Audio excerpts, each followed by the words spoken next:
pouvoir reprendre nos travaux. Donc l'ordre du jour appelle les questions au gouvernement.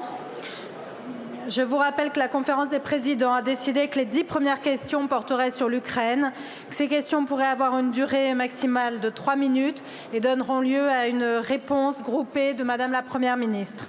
La première intervention va être celle du président Chassaigne pour le groupe GDR. Président Chassaigne, vous avez la parole. Madame la Présidente, Madame la Première ministre, des enfants, des femmes frappées par les bombes jetées sur les routes par millions, des centaines de milliers de civils et de soldats tués. Voilà le terrible bilan de la folie meurtrière déclenchée, voici près d'un an, par le sinistre Poutine qui a fait le choix irresponsable d'envahir l'Ukraine, le choix du sang et des larmes, violant les règles du droit international, mettant en péril la sécurité en Europe, relançant une désastreuse course aux armements. Ce constat implacable nous rappelle une évidence trop peu évoquée en ces heures de déchaînement de violence. Notre seul horizon doit être celui de la paix. Oui, la paix, sans que cette exigence ne puisse être perçue comme un signe de capitulation. Car il y a bien un agresseur, il est clairement désigné, et un pays en état de légitime défense que nous soutenons sans ambiguïté en lui apportant les moyens de se défendre pleinement. C'est dans ce cadre-là que doit continuer de s'inscrire notre engagement militaire, avec la volonté de ne pas devenir co-belligérant et de ne pas contribuer à une dangereuse escalade guerrière par la livraison d'armes lourdes offensives qui serait bien plus qu'un simple enrichissement du vocabulaire. Nous avons aussi un devoir tout aussi important, celui de porter assistance à une population courageuse plongée dans le tumulte et le chaos. C'est ce que nous faisons dans nos communes depuis le début du conflit, grâce à l'action des élus et des bénévoles, à la générosité des familles d'accueil de réfugiés. Je veux saluer ici ce mouvement fraternel, cette main tendue à nos amis ukrainiens, représentés aujourd'hui par le président de son Assemblée nationale. Ce soutien passe aussi par la recherche d'une solution diplomatique la plus rapide possible, comme le demandent les mouvements pacifistes de l'Ukraine et de la Russie, ouvrir les chemins de la paix, à l'inverse d'une escalade guerrière dans laquelle aucune limite ne serait plus posée dans l'utilisation des armes les plus destructrices. N'oublions jamais, chers collègues, les 80 millions de morts des 2 guerres mondiales du siècle passé. C'est la raison pour laquelle il nous semble urgent de remettre l'ONU au centre des discussions. Membre permanent du Conseil de sécurité de l'ONU, la France a un rôle important à jouer dans ce cadre-là. Madame la Première ministre, la France est-elle prête à engager des moyens diplomatiques plus importants auprès de l'ONU pour parvenir à un cadre de sécurité collective durable et acceptable par toutes les parties impliquées? Êtes-vous prête aussi à répondre favorablement à la demande que j'ai formulée avec mon collègue Fabien Roussel au nom du groupe de la gauche démocrate et républicaine pour que soit organisé ici même un débat sur la position de la France concernant la livraison d'armes? Je vous remercie, Président Chassaigne. La parole est à Madame la Présidente Panot pour le groupe La France Insoumise. Merci Madame la Présidente, Madame la Première ministre, Monsieur le Président de la Rada. Notre groupe parlementaire de la France Insoumise NUPES souhaite tout d'abord adresser tout son soutien à ses homologues députés ukrainiens, ainsi qu'au peuple ukrainien meurtri par la guerre. Nous formons le vœu qu'une solution diplomatique soit trouvée au plus vite afin de garantir le retour à la paix. Madame la Première ministre, oui, il relève du devoir de la France de soutenir l'Ukraine, d'aider les Ukrainiens, y compris militairement. Toutefois, ces derniers jours, l'Allemagne, les États-Unis et d'autres pays ont annoncé la livraison d'armes lourdes à l'Ukraine. Notre préoccupation est double, que les Ukrainiens puissent se défendre face à l'agression des Russes et que les risques de montée en puissance dans le conflit soient évités. Indépendamment du fait de savoir si nous disposons des stocks suffisants ou si nos équipements sont adaptés pour nous engager dans cette voie, nous partageons tous ici la volonté de ne pas alimenter une logique d'escalade et de précipiter notre pays au seuil d'une guerre totale. Le président de la République lui-même est conscient de ce danger. Il ne disait pas autre chose en octobre 2022 dans les termes suivants. Nous soutenons l'Ukraine dans sa résistance sans participer à la guerre parce que nous ne voulons pas de guerre mondiale. Nous partageons cette position. C'est pourquoi nous demandons à ce qu'un débat soit organisé à l'Assemblée nationale sur le rôle que la France doit tenir. Pour cela, les parlementaires doivent pouvoir disposer des informations stratégiques afin d'éclairer leurs réflexions. La gravité de ces enjeux mérite un débat démocratique et je sais que plusieurs groupes sur des bancs différents y sont favorables. Par ailleurs, Madame la Première ministre, l'invasion russe en Ukraine pose la question à long terme de la reconstruction du pays. Notre Assemblée a reçu récemment, en commission des Affaires étrangères, sur proposition de notre groupe, une délégation des défenseurs de l'environnement ukrainien, parmi lesquels une députée de la Rada. Une de leurs revendications est la prise en compte des conditions sociales et écologiques dans le processus de reconstruction. Les saccages causés par l'armée russe en Ukraine ne doivent pas laisser place à des ravages causés par la prédation des multinationales. Madame la Première ministre, j'espère qu'à ce titre, vous vous désolidarisez des propos du président délégué du MEDEF tenu à Bercy au sujet de la reconstruction de l'Ukraine. Je cite « C'est l'occasion, pardon de l'expression, de tirer parti de ce qui s'est produit. La période appelle à la décence et les horreurs de la guerre ne sauraient représenter une opportunité économique. Nous voulons là aussi un débat dans notre Assemblée sur les modalités de l'aide française et européenne à la reconstruction de l'Ukraine afin que notre Parlement soit associé à ce processus. Pour finir, permettez-moi d'adresser au nom de mon groupe un soutien politique et humaniste au peuple ukrainien qui vit la terreur et l'horreur, ainsi qu'aux Russes qui subissent et s'opposent à cette guerre voulue par Poutine. Je vous remercie. Merci beaucoup, Madame la Présidente. La parole est au président Marlex pour le groupe Les Républicains. Merci Madame la Présidente, Madame la Première ministre, Monsieur le Président de la Rada. À travers vous, Monsieur le Président, c'est l'engagement, le courage et la résistance du peuple ukrainien que nous voulons honorer cet après-midi. Jour après jour, il force l'admiration du monde. Parce qu'il n'y a aucun doute pour nous, oui, la Russie a violé la souveraineté ukrainienne et porte seule la responsabilité du retour de la guerre en Europe, avec son cortège insensé de crimes contre l'humanité de Boutcha à Kharkiv. La France doit aider l'Ukraine et notre pays n'a pas cessé d'étendre son soutien militaire, humanitaire et financier. Mais Madame la Première ministre, le conflit figé depuis l'automne connaît des mouvements inquiétants depuis plusieurs semaines avec la perspective d'une offensive russe de grande ampleur qui pourrait aligner jusqu'à 1,5 million de nouveaux conscrits. Le président Poutine est habité par les idées de destruction et de reddition de l'Ukraine, engagée dans une guerre qui n'a aucun sens politique ou économique, sauf à vouloir reconstituer le glacis soviétique.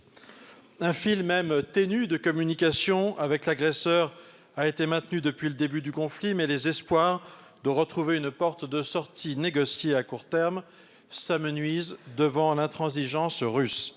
Bien sûr, aucune négociation n'est possible tant que l'Ukraine est sous les bombes. Aujourd'hui, la France, grande puissance, puissance européenne, puissance membre de droit du Conseil de sécurité de l'ONU, a vocation à imaginer la fin de la guerre. Aujourd'hui, pourtant, elle ne fait pas entendre sa voix singulière. Notre pays donne le sentiment d'être à la remorque de ses partenaires européens et de son allié américain, parfois en décalage avec eux, en tout cas sans initiative propre. Ce n'est pas à la hauteur de notre histoire. Sans doute la position française souffre-t-elle de l'isolement du président de la République jusque dans son propre pays, une des seules démocraties dans laquelle le chef de l'État ne partage pas ses opinions stratégiques avec le Parlement. Vous devez, Madame la Première ministre, vous appuyer sur le Parlement pour construire la position française et notamment partager avec nous un état des lieux réaliste de nos capacités de soutien militaire, nous dire quels sont les scénarios de désescalade et de paix pour l'Ukraine qui guident votre gouvernement. Madame la Première ministre, la solidarité de la France envers le peuple ukrainien sera d'autant plus solide qu'elle sera éclairée et partagée. Êtes-vous prête à organiser ce débat au Parlement? Je vous remercie, Monsieur le Président. La parole est à Madame la présidente Berger pour le groupe Renaissance.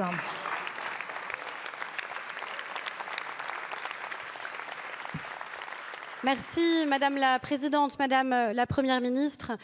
Monsieur le Président, la Rada d'Ukraine est à l'instar de toutes les assemblées démocratiques, sœurs de notre Assemblée nationale.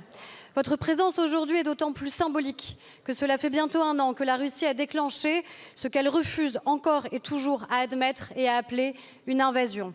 Malgré des dizaines de milliers de morts, malgré les bombes lancées sur Kiev, Kharkiv, Kherson ou encore Odessa, malgré les milliers de crimes de guerre, tortures, viols, attaques délibérées et ciblées d'écoles et d'hôpitaux, exécutions sommaires et les souffrances infligées à tout un peuple.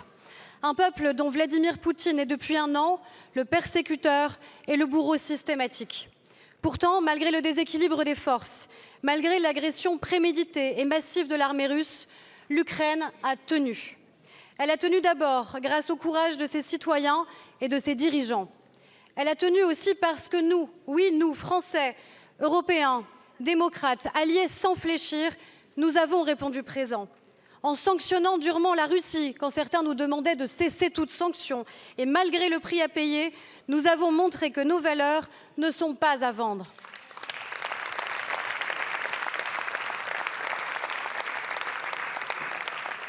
En accueillant des millions d'Ukrainiens fuyant les combats, nous avons redit que la fraternité n'était pas un vain mot. Enfin, en fournissant un soutien à la fois humanitaire et militaire à l'Ukraine, nous avons prouvé que les intimidations ne nous empêcheront jamais de venir en aide à un État souverain et à un peuple libre. Merci, Monsieur le Président, pour les mots que vous avez eus pour notre pays et nos concitoyens, car oui, dans toutes ces actions, la France a fait honneur à ses principes.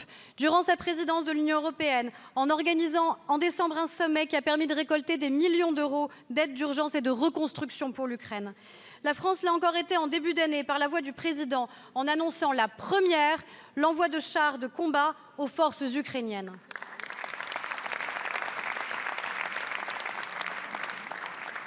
À ceux qui posent la question « Jusqu'à quand soutiendrez-vous l'Ukraine ?» Nous ne donnons qu'une seule réponse, jusqu'à la victoire de l'Ukraine.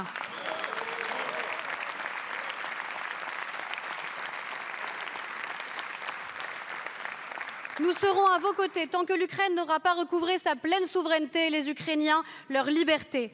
Nous serons à vos côtés pour célébrer demain votre appartenance à l'Union européenne. Madame la Première ministre, alors qu'une nouvelle attaque massive de la Russie est à craindre pour le printemps, il nous incombe encore et toujours de continuer à soutenir les Ukrainiens. Aussi, quel nouveau soutien militaire la France entend-elle fournir en coordination avec ses alliés pour soutenir encore et toujours la résistance du peuple ukrainien? Merci beaucoup. Merci beaucoup. La parole est à Madame la Présidente Le Pen. Madame la Première ministre, Monsieur le Président, chers collègues, nous sommes profondément touchés par le drame que subit le peuple ukrainien. C'est pourquoi nous avons toujours condamné l'invasion du territoire souverain de l'Ukraine et appelé au rétablissement des principes du droit international, piétinés depuis bien trop d'années par ceux qui devraient les défendre. Cette guerre européenne fratricide a vu naître une remarquable mobilisation cherchant à atténuer la souffrance de ceux qui subissent cette guerre. Cette mobilisation est le témoignage de notre identité, car elle ne s'est pas seulement faite par l'action des nations, mais également par des initiatives locales, rassemblant dans un même élan les peuples et leurs corps politiques. L'accueil des réfugiés, le soutien matériel nécessaire à un peuple souffrant du froid et de la faim est admirable. Et si nous comprenons la politique de livraison d'armes défensives qui rejoint cette volonté de défendre la souveraineté et l'intégrité territoriale des nations, il est légitime de s'interroger sur une poursuite de l'escalade dont l'issue nous est inconnue. La poursuite de cette guerre n'est pas seulement un drame humain, mais risque de renverser définitivement l'équilibre du monde. La victoire militaire de la Russie lancerait un signal dramatique à ceux qui demain pensent pouvoir régler leurs conflits territoriaux par la force. La livraison au compte-gouttes d'armements offensifs signerait, elle, probablement une guerre de 100 ans. Un engagement total de l'OTAN, seule hypothèse permettant véritablement d'envisager une victoire de l'Ukraine, conduirait à une troisième guerre mondiale. Sans résolution diplomatique du conflit, ceux qui siègent au Conseil de sécurité de l'ONU auront échoué à défendre la paix. Ils seront retournés à l'application de la loi du plus fort, annihilant ainsi la souveraineté des peuples et l'espoir de justice internationale.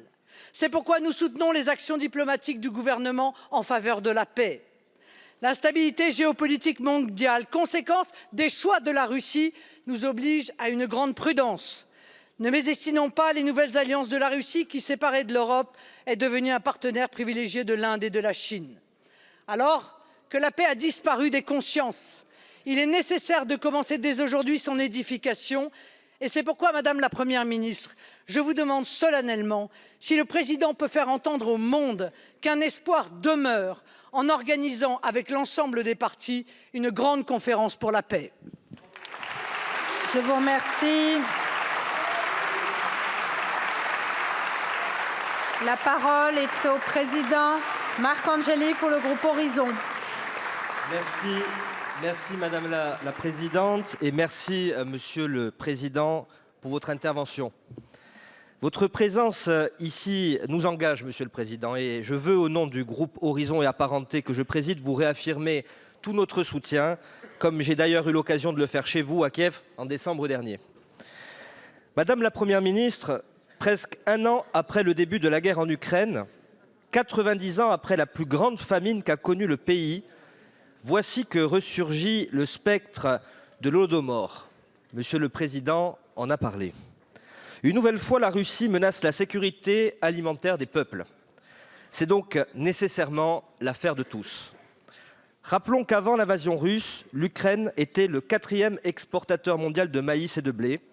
Avec la guerre, la Russie a d'abord imposé un blocus en mer Noire, levé ensuite au prix d'âpres négociations et d'un contrôle accru sur les exportations maritimes. Depuis s'ajoutent au manque de carburant les dommages continus sur les infrastructures de stockage et les machines agricoles. Les agriculteurs sont donc en première ligne dans ce conflit. Il a fallu aider l'Ukraine à écouler sa production malgré les blocus. La France et l'Union européenne l'ont fait en créant un corridor de solidarité dont la logistique a permis de générer 15 milliards d'euros de revenus en Ukraine. Mais les capacités de ce dispositif sont limitées, car son coût logistique et les goulets d'étranglement sont présents. Nous le savons, pour qu'il continue de porter ses fruits, des investissements supplémentaires devront être consentis. En plus de cela, l'Union européenne finance, avec l'Organisation pour l'alimentaire et l'agriculture, un programme de soutien pour les agriculteurs ukrainiens. Face à l'invasion russe, l'aide militaire est une nécessité à court terme. Mais nous devons aussi nous engager pour que ce conflit n'aggrave pas une famine mondiale déjà fortement accrue par les sécheresses sur le continent africain. Madame la Première ministre, si un nouveau blocus devait s'engager en mer Noire, comment pouvons-nous améliorer et pérenniser les corridors de solidarité? Pouvons-nous envisager d'autres programmes de soutien aux agriculteurs ukrainiens? Je vous remercie. Merci beaucoup, Monsieur le Président. La parole est à Monsieur le Président Vallot pour le groupe socialiste. Merci Madame la Présidente, Madame la Première ministre, Monsieur le Président de la Rada, mes chers collègues. Après avoir entendu le président Zelensky s'exprimer depuis Kiev dans ce même hémicycle en fin de législature dernière et rencontrer le Premier ministre, Monsieur Chimal, dans l'enceinte de ce palais Bourbon, je veux remercier aujourd'hui le président de la Rada pour l'honneur qu'il fait à la représentation nationale française par sa présence. Je veux vous renouveler ici, Madame la Première ministre, devant le président de la Rada, le soutien indéfectible des députés socialistes et apparentés aux actions et à l'aide en faveur de l'Ukraine, de la France et de l'Union européenne menées depuis ce funeste 24 février et évidemment soutenir les sanctions décidées à l'encontre de la Russie de Vladimir Poutine et de ses dirigeants. Nous avons eu, vous le savez, plus souvent qu'à notre tour, l'occasion de dire ce soutien à travers le dépôt ou le vote de résolution.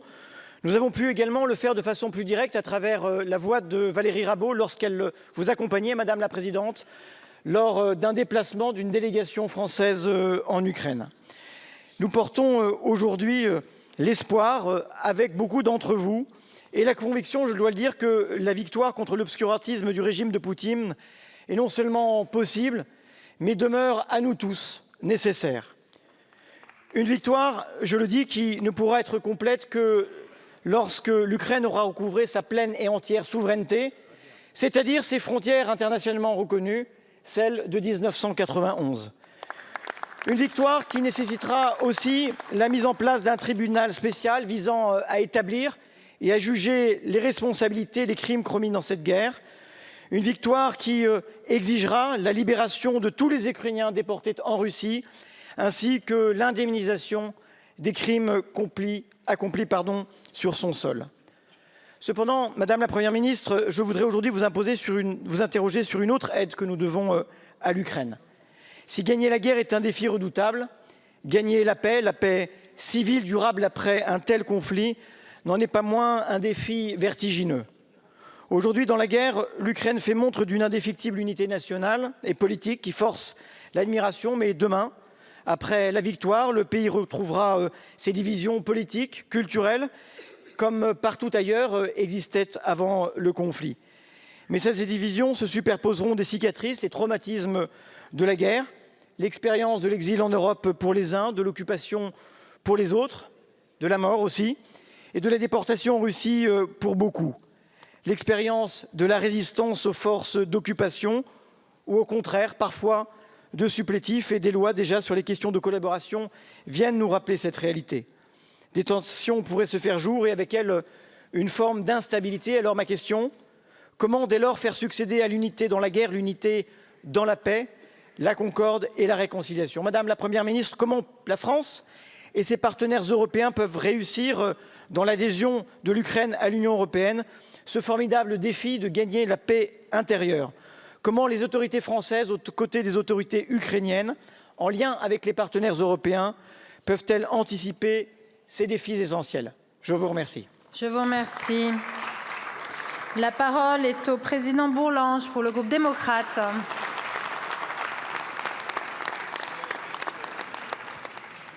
Madame la Présidente, Madame la Première ministre, Messieurs et Madame les ministres, mes chers collègues, au-delà de la guerre et du devoir de solidarité collective, durable et sans faille jusqu'à la libération de ce peuple et le rétablissement de sa souveraineté dans son territoire internationalement reconnu, au-delà de cela, je voudrais poser, qui constitue pour nous un impératif catégorique, je voudrais poser ici la question du sens profond que revêt à nos yeux la promesse d'adhésion de l'Ukraine à l'Union européenne.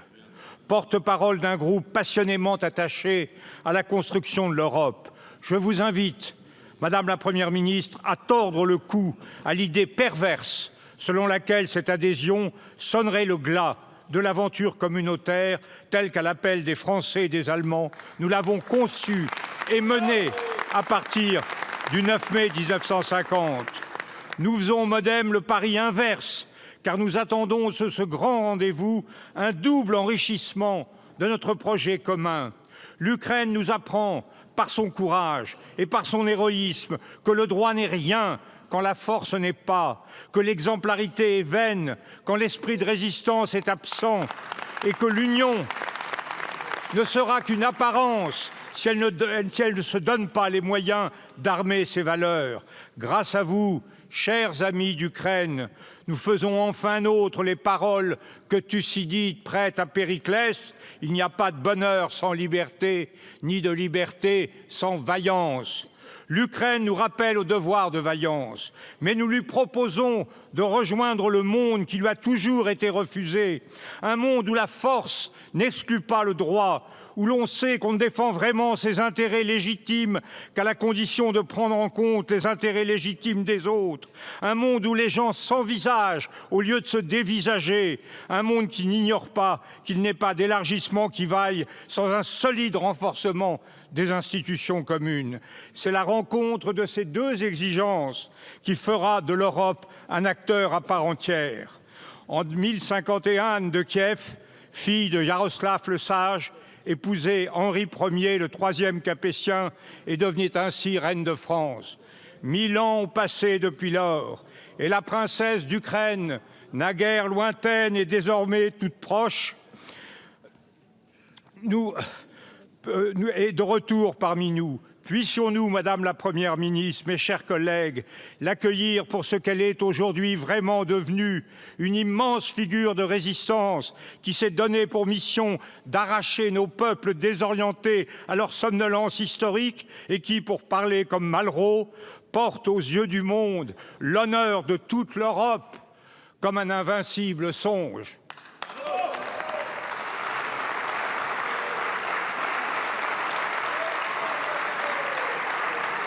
Merci, Président Bourlanges.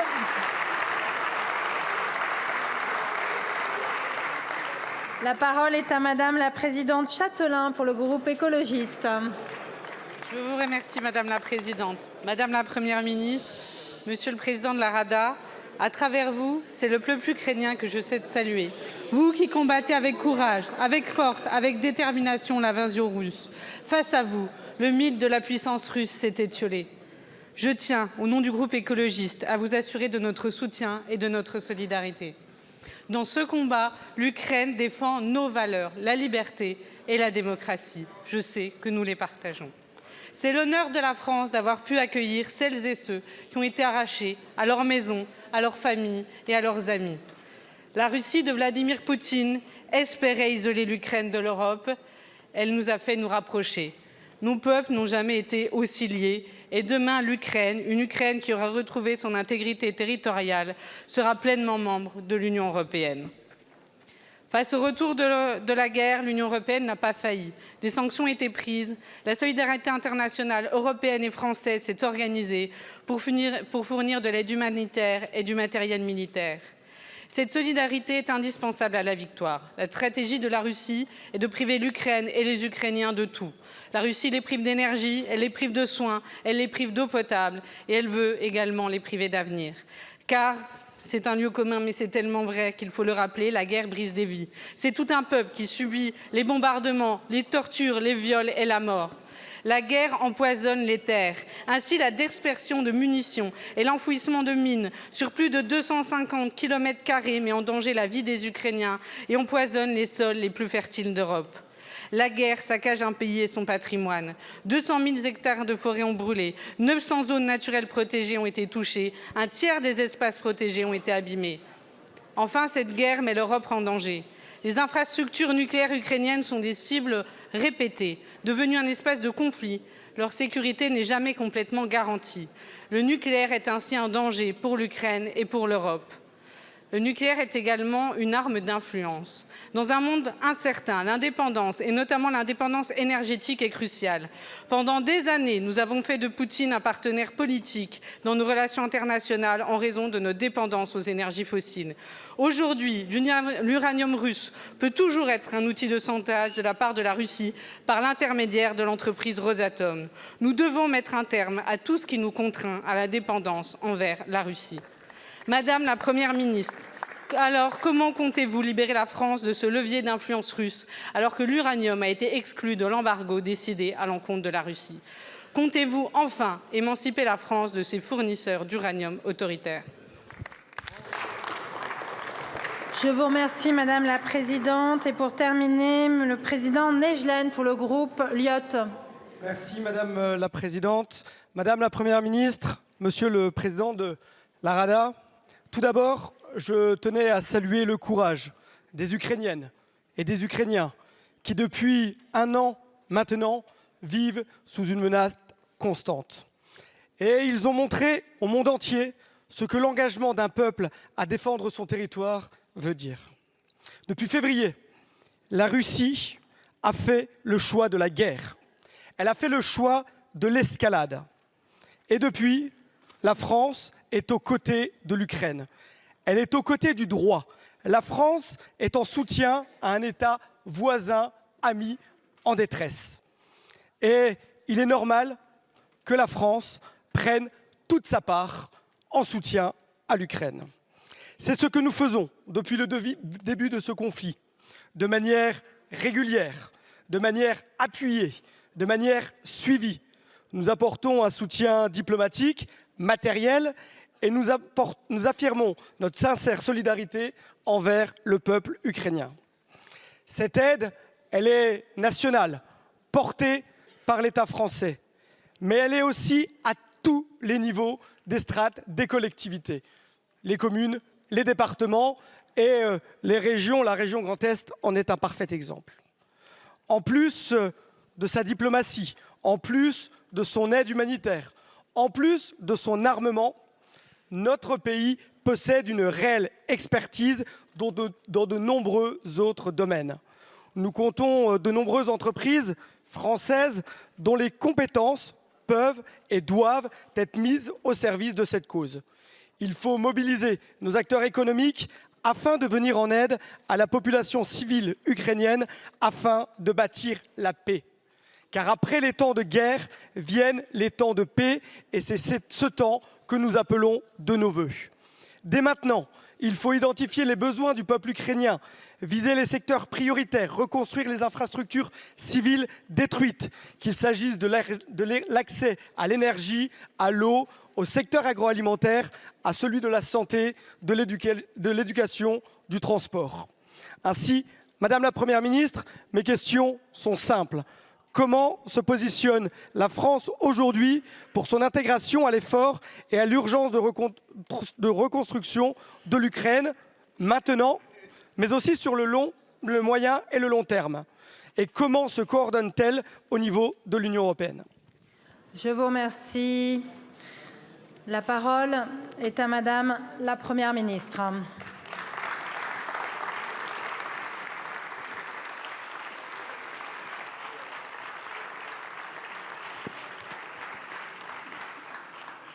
Merci Madame la Présidente. Monsieur le Président de la Rada, Mesdames et Messieurs les Présidentes et Présidents, Mesdames et Messieurs les députés.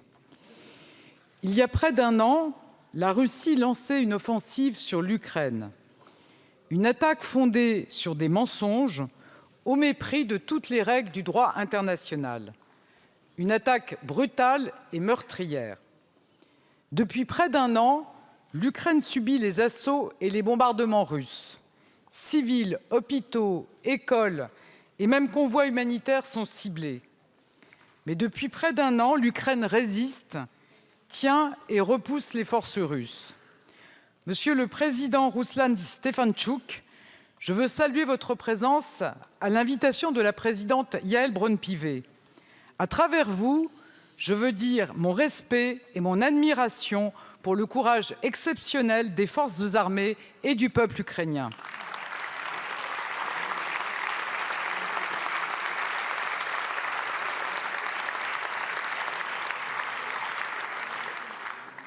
Monsieur le Président, en attaquant votre pays, ce sont nos valeurs que la Russie cherche à atteindre. Ce sont les droits humains, la liberté et la démocratie qu'elle a voulu faire plier. Nous devons défendre ces valeurs. La lâcheté aujourd'hui provoquerait les conflits demain. Alors, comme l'a assuré le Président de la République, nous sommes et nous resterons avec vous jusqu'à la victoire.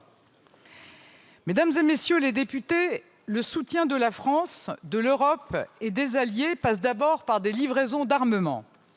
Nous sommes l'un des premiers contributeurs dans la livraison d'équipements, de munitions et la formation de centaines de soldats ukrainiens. Ce sont des équipements qui font la différence sur le terrain. Je pense aux canons César, aux lance-roquettes unitaires ou encore au système antiaérien Crotale. Début janvier, le président Emmanuel Macron a annoncé la livraison de chars légers AMX-10 RC, répondant à la demande ukrainienne en matière de blindés et lançant une dynamique. Depuis, d'autres pays ont annoncé la livraison de chars à l'Ukraine. Nous sommes prêts à étudier les demandes supplémentaires des Ukrainiens en veillant au respect de 3 principes. D'abord, notre aide ne doit pas provoquer d'escalade. Ensuite, elle doit être utile et efficace rapidement. Enfin, elle ne doit pas affaiblir nos propres capacités de défense. Des capacités qui augmenteront significativement ces prochaines années, comme le proposera la future loi de programmation militaire. Sur ces fondements, le ministre des Armées étudie les options possibles. Chaque pays dispose de domaines d'excellence et nous devons nous coordonner au mieux avec nos alliés. Par ailleurs, nous avons créé un fonds spécial de soutien de 200 millions d'euros pour permettre à l'Ukraine de commander les équipements auprès des industriels français. Enfin, nous prenons toute notre part dans la Facilité européenne pour la paix qui aide à équiper et à former les forces ukrainiennes. Mais notre soutien à l'Ukraine ne se limite pas à la question des équipements, loin de là. Notre réponse face à l'agression, ce sont également les sanctions contre la Russie. En lançant cette guerre, la Russie pensait diviser l'Union européenne. Elle a échoué. Au contraire, nous avons fait bloc. Moins de 24 heures après l'attaque, un premier paquet de sanctions était adopté. Aujourd'hui, nous en avons adopté 9. Finances, banques, commerce, propagande, intérêts des oligarques, ce sont des sanctions fortes, massives dans tous les domaines. Notre but est de rendre le coût de la guerre insupportable pour la Russie. Et n'en déplaise aux admirateurs des régimes forts, ces sanctions fonctionnent.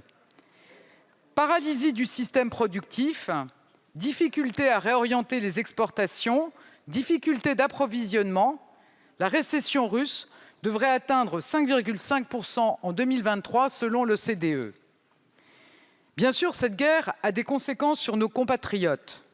C'est pourquoi nous avons mis en place des mesures les plus protectrices d'Europe face à la montée des prix. La France est un des pays où l'inflation est la plus faible en Europe.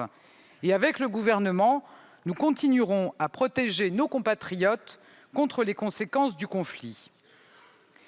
Mesdames et messieurs, notre soutien à l'Ukraine est également diplomatique. Il vise à isoler chaque jour davantage la Russie sur la scène internationale. Aujourd'hui, les faits sont là. L'adoption des résolutions de l'Assemblée générale de l'ONU de mars et octobre 2022 par une très large majorité d'États l'a montré. J'ajoute que nous avons reconnu pleinement l'appartenance de l'Ukraine à la famille européenne.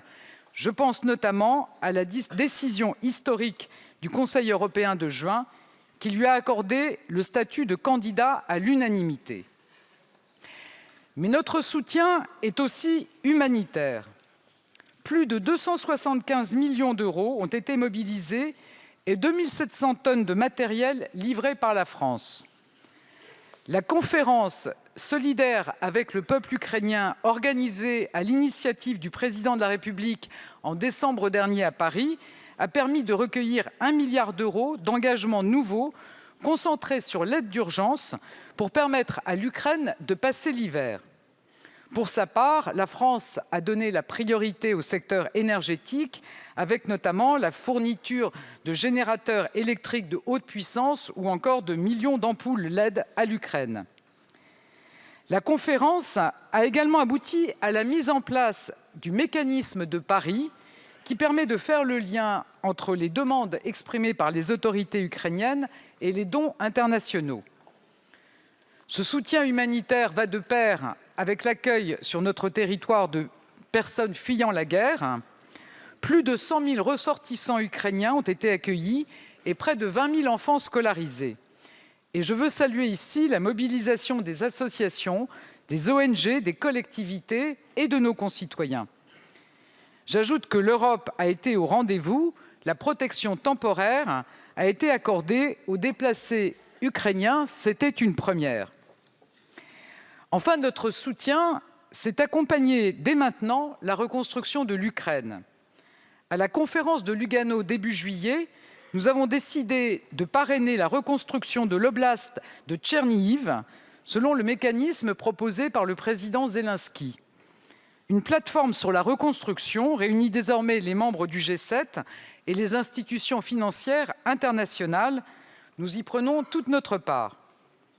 En parallèle, et après la conférence de Berlin d'octobre dernier, nous avons mobilisé à Paris plus de 700 entreprises pour contribuer à la reconstruction du pays. Au-delà de notre soutien à l'Ukraine, notre pays, avec l'Europe, tient son rang face aux crises provoquées par ce conflit et notamment le risque de pénurie alimentaire mondiale. Dès le mois de mars dernier, le président de la République a pris les devants en lançant l'initiative Farm. L'initiative des corridors de solidarité mise en place pour répondre au blocus imposé par la Russie a permis d'exporter plus de 23 millions de tonnes de produits céréaliers d'Ukraine par voie terrestre.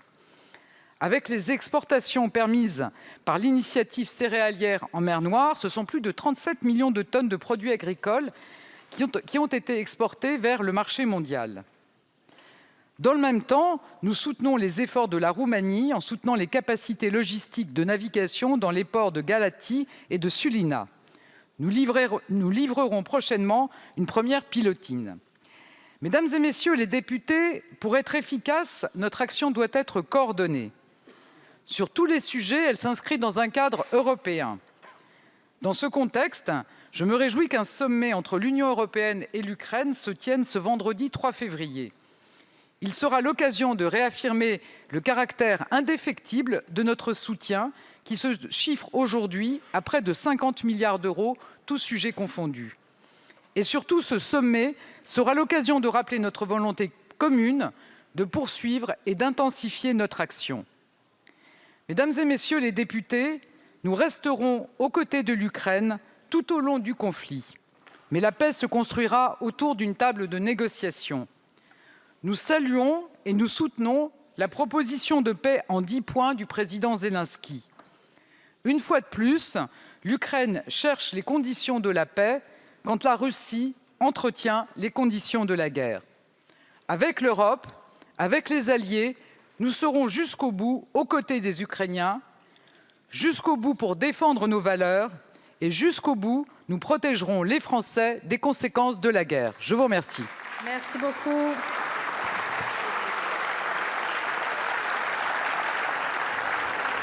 Merci beaucoup, Madame la Première ministre.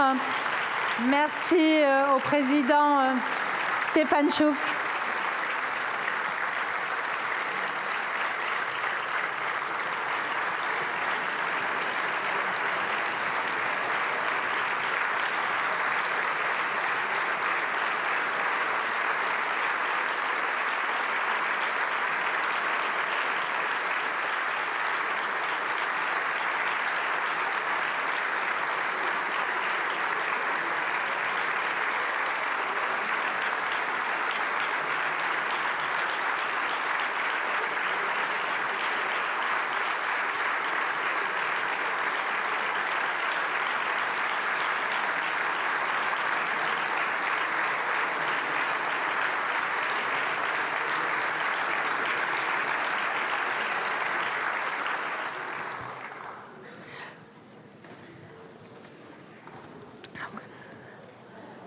Alors, je suis heureuse de souhaiter la bienvenue à nos 2 nouveaux collègues élus dimanche dernier, Monsieur René Pilato, député de la première circonscription de Charente, et Madame Laure Miller, députée de la 2e circonscription de la Marne. Je salue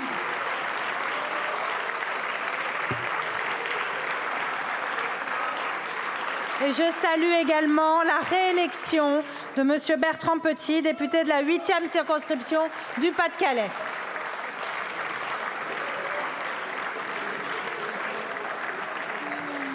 Enfin, je vous informe que j'ai reçu du Conseil constitutionnel communication d'une décision portant annulation d'élections législatives des 12 et 19 juin 2022 dans la première circonscription de l'Ariège, à la suite de laquelle Madame Bénédicte Taurine avait été proclamée élue. Donc nous allons à présent commencer notre séance de questions au gouvernement stricto sensu. Et la parole est à Madame Charlotte Leduc pour le groupe La France Insoumise.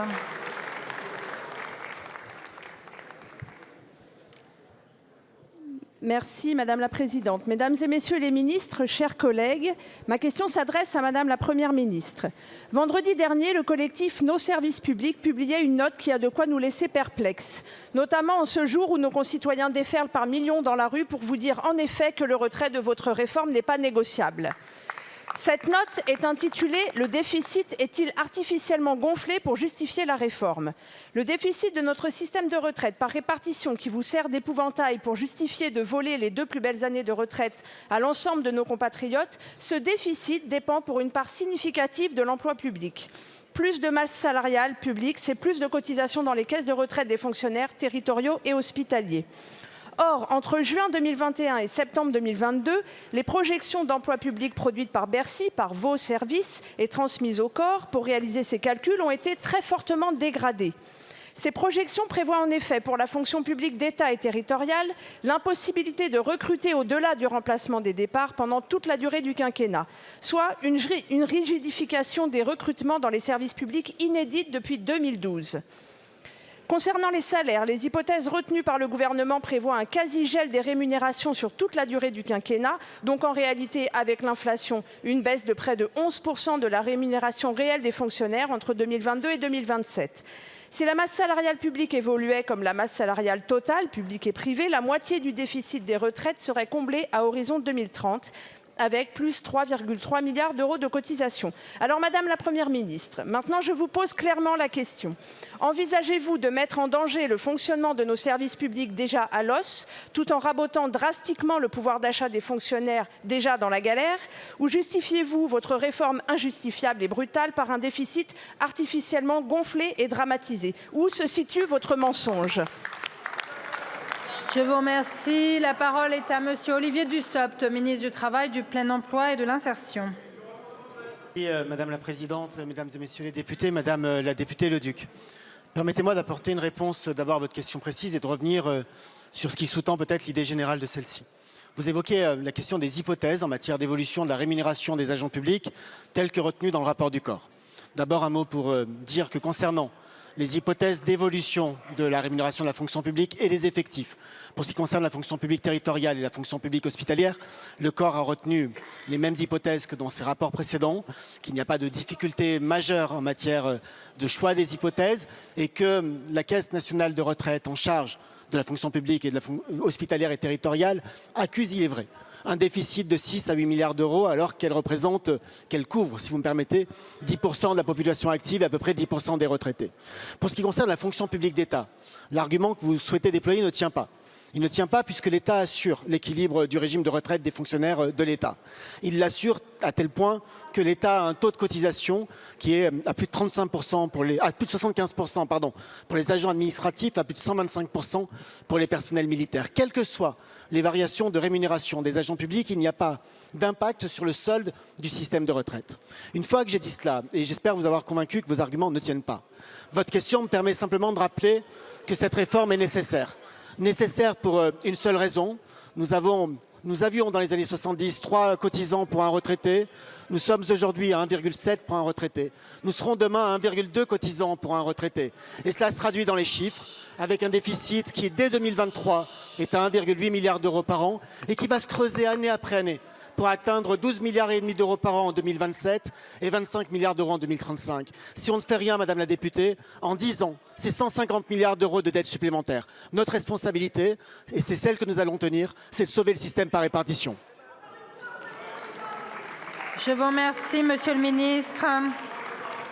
La parole est à Madame Laure Miller pour le groupe Renaissance.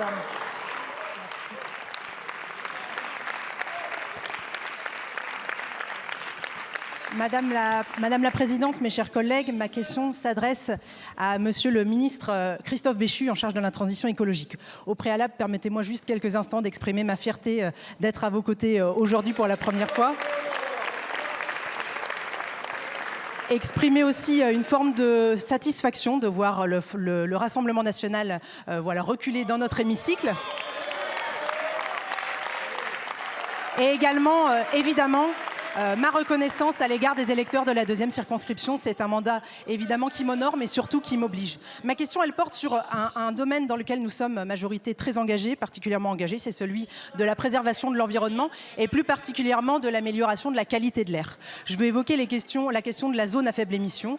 Les ZFE évidemment sont un outil utile pour améliorer la qualité de l'air sur nos territoires et sur un territoire donné. En tant qu'adjointe au maire de Reims, j'ai pu mettre en œuvre une ZFE avec avec mes collègues élus locaux qu'on a voulu la plus pragmatique possible et qu'on a voulu la plus adaptée à notre territoire. Pour autant, j'ai ressenti et nous ressentons une forme de défiance de certains de nos concitoyens à l'égard de ces ZFE.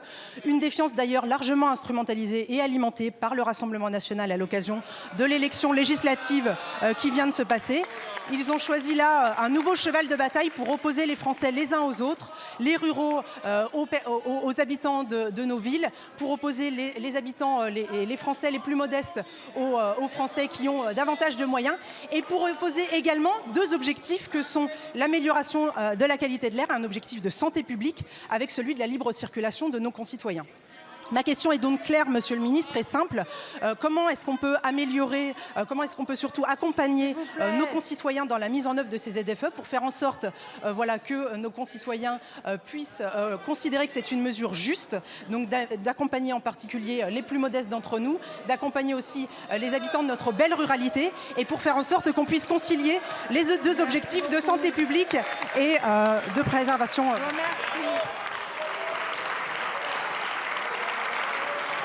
La parole est à Monsieur Christophe Béchu, ministre de la Transition écologique et de la cohésion des territoires.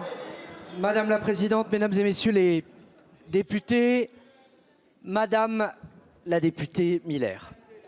D'abord, félicitations et félicitations d'avoir gagné sur votre nom et après avoir effectivement été attaqué parce que vous étiez adjointe à l'environnement d'une ville qui avait mis en place une zone à faible émission et où le RN n'a eu de cesse de relater les mêmes fake news, les mêmes intox, en expliquant qu'il s'agissait d'abord d'une mesure pour ennuyer les Français au lieu de les protéger. La manière dont la zone à faible émission a été mise en place à Reims, elle témoigne d'abord de l'intelligence locale qui a consisté à faire de la concertation. S'il vous plaît. À regarder comment mettre en place des dérogations pour les personnes atteintes d'affections de longue durée, pour les déménagements, pour les artisans, permettant de montrer que là où les élus locaux se sont saisis du sujet, les fantasmes qui sont véhiculés autour du nombre de gens qui seraient interdits d'accéder en ville ne correspondent pas à la réalité. Et l'enjeu, il est simple. Il est d'abord celui de préserver la santé de nos concitoyens.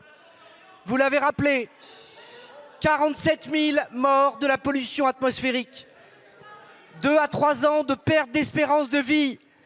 Donc même si manifestement certains, en plus d'être climato-sceptiques, sont juste sceptiques sur les cancers et sur le type de maladie qui entraîne la mort d'une partie de nos concitoyens les plus fragiles, l'honneur de la politique, c'est précisément de préserver, de protéger les plus fragiles, y compris quand il s'agit de tordre le cou à la démagogie et à ceux qui vous expliquent qui sont toujours d'accord avec la finalité, mais qui, dès qu'il s'agit de passer aux actes, sont aux abonnés absents. Bravo, merci, bienvenue.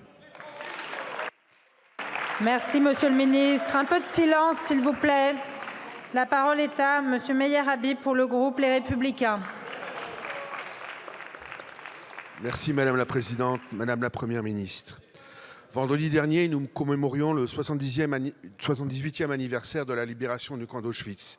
Journée internationale de la commémoration de la Shoah. 6 millions de Juifs, 2 millions d'enfants déportés, gazés, brûlés, victimes de la folie meurtrière de la barbarie nazie dans le silence des nations. Puis, après 2000 ans d'exil, après l'Inquisition, après les pogroms cosaques, après la Shoah, le peuple juif revient à Jérusalem sur sa terre ancestrale. En 1948, l'État d'Israël renaît, un État démocratique, moral, fort. Non, que ce soit clair, l'État d'Israël n'est pas une compensation de la Shoah. Le sionisme existe depuis 2000 ans. Mais la réalité est que si l'État d'Israël existait à cette époque, il n'y aurait jamais eu la Shoah, que rêve aujourd'hui de refaire le régime sanguinaire iranien. Vendredi, c'est ce jour symbolique qu'un djihadiste a choisi pour abattre à bout portant 7 civils devant une synagogue à Jérusalem, dont une réfugiée ukrainienne. J'ai une pensée pour eux et les familles des victimes. Si la France a condamné, et je m'en réjouis, la gauche et certains grands médias, une certaine gauche parle de colons juifs, d'ultra-orthodoxes, pour justifier à demi-mot le terrorisme qui est le même qui frappe à Paris ou à Nice. Pas un mot de condamnation de la part des mêmes qui parlent 2 jours plus tôt avant de massacres quand Israël se défend et élimine des bombes à retardement humaines avant qu'elles ne passent à l'acte. Pour cette gauche, tuer des juifs, c'est de la résistance. Pire, ce sont les mêmes qui accueillent en héros à l'Assemblée nationale Salah Hamouri, cadre du FBLP, organisation terroriste, responsable notamment de l'attentat chez nous de la rue Copernic qui a ensanglanté la France. Célébré dans le temple de notre démocratie, un terroriste qui a reconnu avoir programmé l'attentat sur le grand rabbin d'Israël, c'est ça le nouvel antisémitisme. Pas de l'antisionisme, de l'antisémitisme, je répète. Madame la Première ministre, ne trouvez-pas-vous intolérable la visite de Salah Hamouri à l'Assemblée nationale? À 48 heures de la rencontre du Premier ministre israélien et du Président de la République à l'Élysée, quels sont les gestes forts que notre pays, la France, compte apporter au gouvernement israélien dans la lutte contre le terrorisme? Je vous remercie. Je vous remercie. La parole est à Madame Catherine Colonna, ministre de l'Europe et des Affaires étrangères. Merci Madame la Présidente, Mesdames et Messieurs les députés, Monsieur le député Abid, je comprends votre émotion et je la partage. Vendredi dernier à Jérusalem, une synagogue a été ciblée par un Palestinien radicalisé dans une attaque abjecte, le jour de Shabbat, au sortir de la prière, et qui plus est, le jour des cérémonies de commémoration internationale en mémoire des victimes de la Shoah. La France, vous l'avez dit, Monsieur le député, a aussitôt condamné cet attentat dans les termes les plus clairs. Et nos pensées, je le redis, vont aujourd'hui aux familles des victimes et aux blessés. Certains groupes terroristes, en Palestine et ailleurs, ont de plus célébré cette attaque dans une posture de haine méprisable qui ne résoudra rien, au contraire. Semaine après semaine, nous assistons en Israël et dans les territoires occupés à une très grave escalade des tensions. On ne compte plus les actes de violence et les victimes. Poursuivre la trajectoire actuelle ne peut mener qu'à davantage d'affrontements, davantage de haine, davantage de souffrance. Il est indispensable d'infléchir cette trajectoire. La France réitère donc qu'elle est déterminée à œuvrer à la paix sur la base du droit international et sur la base de la solution à deux États, la seule qui permettra aux Israéliens et aux Palestiniens de vivre en paix et en sécurité comme ils en ont le droit. Ce message constant de la France, Monsieur le député, le Président de la République le répétera au Premier ministre israélien qu'il recevra jeudi soir, vous le savez. Et je le porterai aussi auprès d'autres pays de la région dans lesquels je me rendrai cette semaine. Il est urgent autant que nécessaire, de restaurer un horizon politique, cet horizon qui manque aujourd'hui cruellement. Je vous remercie. Je vous remercie, Madame la Ministre. La parole est à Madame Astrid Panosyan-Bouvet pour le groupe Renaissance. Merci. Cette question s'adresse à Madame la Ministre Isabelle Rome. Madame la Ministre, avec mes collègues, nous saluons le lancement du plan national de lutte contre le racisme, l'antisémitisme et les discriminations liées à l'origine, lancé par la Première ministre et que vous avez la magnifique mission de conduire. Le 20 janvier dernier, le conseil scientifique de la DILCRA, la délégation interministérielle à la lutte contre le racisme, l'antisémitisme et l'homophobie, a été dissous par sa déléguée. Ce conseil, composé d'universitaires, avait pour objet d'éclairer les politiques mises en place par la DILCRA. Il a été traversé depuis mai 2022 par de multiples tensions sur les questions de transidentité, liées à l'appartenance de son président à l'Observatoire de la Petite Sirène, association jugée transphobe par certains membres du conseil scientifique, qui a été fondée par Céline Masson et Caroline Eliachev, psychanalystes, qui dénoncent régulièrement les dérives potentielles du transgenrisme chez les mineurs. S'il est tout à fait possible d'être en désaccord avec les positions de cet observatoire, il ne semble pas que le débat ait vraiment eu lieu. La déléguée de la DILCRA l'ayant même porté, sans succès d'ailleurs, sur le terrain pénal en les signalant au parquet. L'accusation de transphobie, dont font l'objet les deux psychanalystes, est lourde. Or, elle soulève un problème spécifique qui est celui des mineurs. Doit-on considérer le désir de transition d'un enfant comme indiscutable au point d'accéder à une demande de médicalisation aux conséquences potentiellement irréversibles, ou bien mettons des conditions? C'est tout le débat au nom de l'intérêt supérieur de l'enfant, principe à valeur constitutionnelle. Et enfin, cette dissolution interroge aussi sur le respect des libertés académiques et plus largement sur la protection de la liberté d'expression. Donc pouvez-vous nous éclairer, Madame la Ministre, sur cette dissolution? Et nous comptons sur vous pour que le combat déterminé contre le racisme, l'antisémitisme et la haine LGBT déployé dans ce plan national puisse se poursuivre dans la cohérence avec notre idéal républicain et universaliste. Merci. Je vous remercie. La parole est à Madame Isabelle Rome, ministre déléguée chargée de l'égalité entre les femmes et les hommes, de la diversité et de l'égalité des chances. Merci Madame la Présidente. Madame la députée, vous m'interrogez sur un grand sujet qui nous tient particulièrement à cœur et sur lequel nous concentrons toute notre énergie. C'est celui de la lutte contre le racisme, l'antisémitisme et les discriminations. Il nous revient de les traquer inlassablement, car ils entaillent notre pacte social fondé sur l'universalisme. Un universalisme républicain et donc humanisme, Madame la députée. Pas un universalisme dévoyé qui nie l'existence d'un monde pluriel. L'universalisme auquel nous aspirons est celui qui offre à chacune et chacun la dignité qui lui revient. La Première ministre a présenté hier un plan de 80 mesures concrètes que je suis fière de piloter aux côtés des ministres et d'une majorité engagée. Rapidement maintenant, sur la question de la dissolution du conseil scientifique que vous évoquez. Il ne reposait sur aucun cadre juridique, n'était encadré ni dans sa composition, ni dans ses missions. Force est de constater qu'il ne produisait plus grand-chose depuis plusieurs mois. Dans la lutte face à notre ennemi commun, seule l'efficacité importe. C'est donc pour nous appuyer plus efficacement sur la communauté scientifique que nous avons choisi de renouveler les modalités de travail avec les chercheurs dont la diversité des expertises est une ressource précieuse. Nous avons la même ambition pour le futur plan de lutte contre la haine anti-LGBT+. Face aux haines, je serai toujours intraitable face à toutes les haines, racisme, antisémitisme, homophobie, transphobie. Pas de hiérarchie entre les haines. Vous pouvez compter sur ma détermination pour les combattre sans relâche. Je vous remercie, Madame la Ministre. La parole est à Madame Marie-France Leroux pour le groupe Rassemblement national. Merci Madame le Président. Mesdames et Messieurs les députés, chers collègues, ma question s'adresse à Madame le Premier ministre. Madame, vous avez qualifié votre réforme de justice. Selon le nouvel âge légal de 64 ans qu'elle introduit, que répondez-vous à tous les salariés qui atteindront leurs 43 annuités à 62 ans et qui devront travailler 2 ans de plus que les autres? En fait, ce sont aussi les mères de famille, les ouvriers, les employés et tous les travailleurs de seconde ligne, qui sont souvent des femmes, qui devront travailler 2 ans de plus. Vous avez également qualifié votre réforme de progrès. Or, vous faites peser l'essentiel des efforts sur la classe moyenne. En quoi est-ce un progrès? Plus les débats avancent, plus les Français découvrent la réalité de votre réforme et, assez logiquement, plus ils y sont opposés. Les manifestations du jour, complémentaires de l'opposition que nous, députés de divers bancs, menons ici, illustrent bien cette opposition grandissante. Nous comprenons que vous n'êtes pas très à l'aise, car comme le rappelle le Conseil d'orientation des retraites, ce ne sont pas les dépenses de retraite qui posent problème, mais bien les recettes, conséquence directe de vos politiques.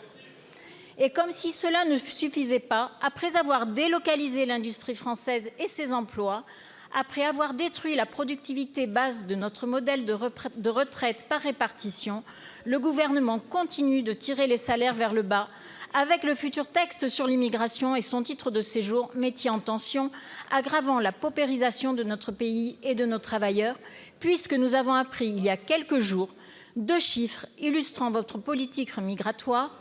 En 2022, les motifs économiques sont en hausse de plus de 45% et les régularisations de sans-papiers en hausse de 8%.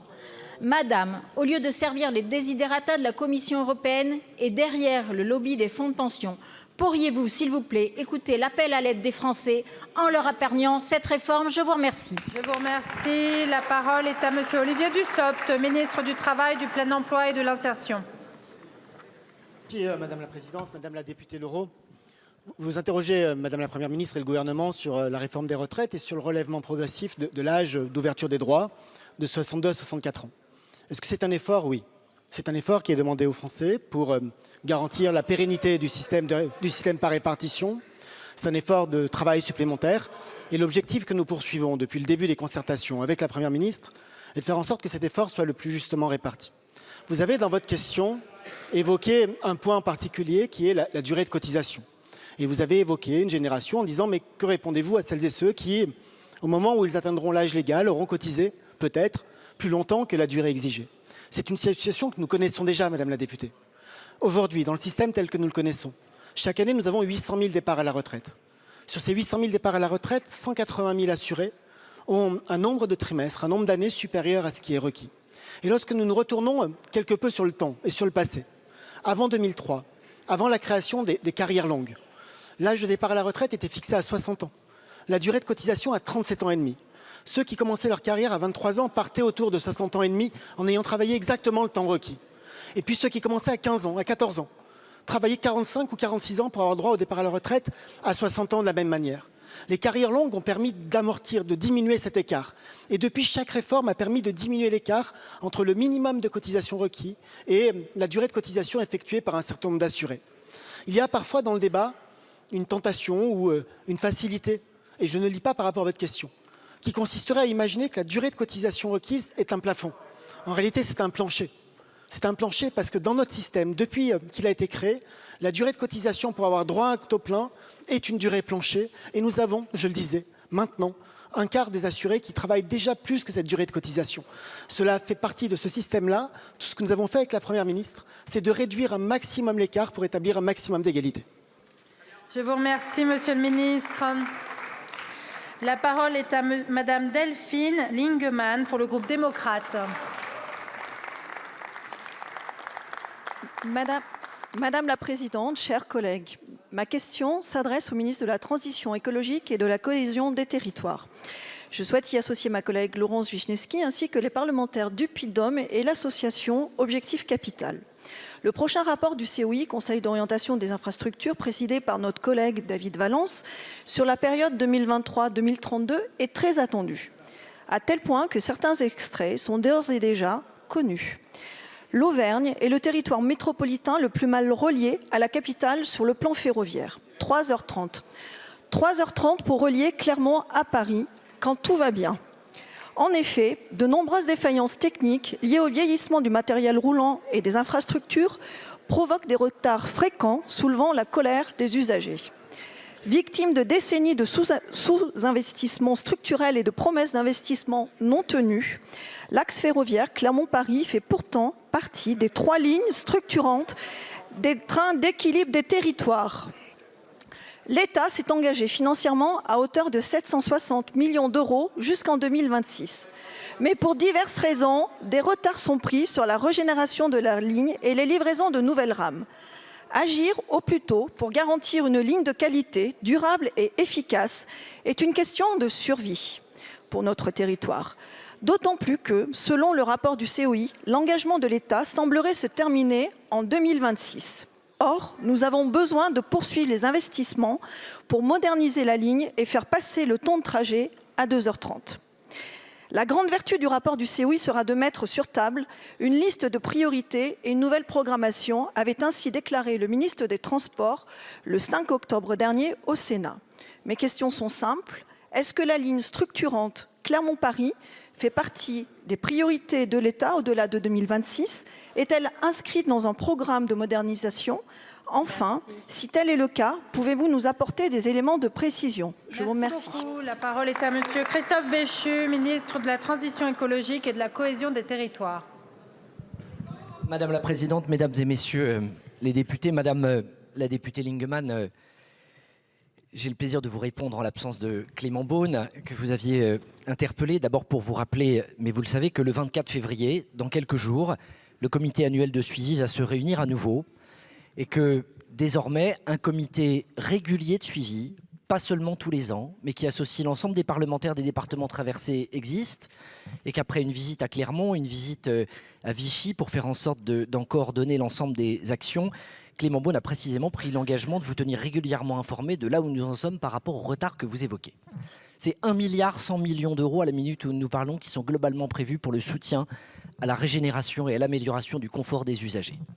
Les rames, elles ont vocation à tout être livrées en 2026 avec la première nouvelle rame qui arrivera en circulation dès 2025.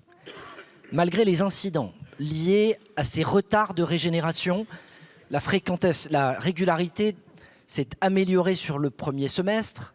Nous sommes à 86% contre 78% sur le semestre précédent. Mais évidemment, ce sont ces travaux de régénération qui permettront d'être enfin à l'échelle de la ligne structurante que vous évoquez, qui figure à ce titre-là dans la carte ferroviaire que nous avons. Vous avez évoqué le rapport du comité d'orientation des infrastructures et le travail piloté en particulier par votre collègue, le député David Valence. Sa remise dans les prochains jours est imminente et permettra à ce moment-là d'expliquer la méthodologie et le suivi avec lequel le gouvernement entend y répondre. Il ne vous a pas échappé, si vous en avez lu quelques feuilles, qu'il y a à l'intérieur des propositions qui sont structurantes, une ambition qui est cohérente avec la transition écologique et avec le besoin de proximité des territoires et de faire en sorte de les rapprocher et d'améliorer leur confort. Je vous remercie, Monsieur le Ministre. La parole est à Monsieur Antoine Léaumont pour le groupe La France Insoumise. Merci Madame la Présidente. Monsieur le ministre de l'économie, ce 1er février, les péages d'autoroute vont augmenter de près de 5%. Face à ce racket, les Gilets jaunes de Lyon font aujourd'hui une opération péage gratuit et je les soutiens. Pour reprendre les mots de la CGT Énergie de Marseille, c'est illégal, mais c'est moral. En effet, selon le Canard enchaîné, un rapport vous a été remis il y a 2 ans. Il préconisait de baisser les prix des péages de 60%. Vous l'avez gardé secret. Monsieur le ministre, vous avez déclaré au MEDEF un super profit. Je ne sais pas ce que c'est. Voici ce que c'est. En 2021, ces sociétés d'autoroutes ont réalisé 3,9 milliards d'euros de profit.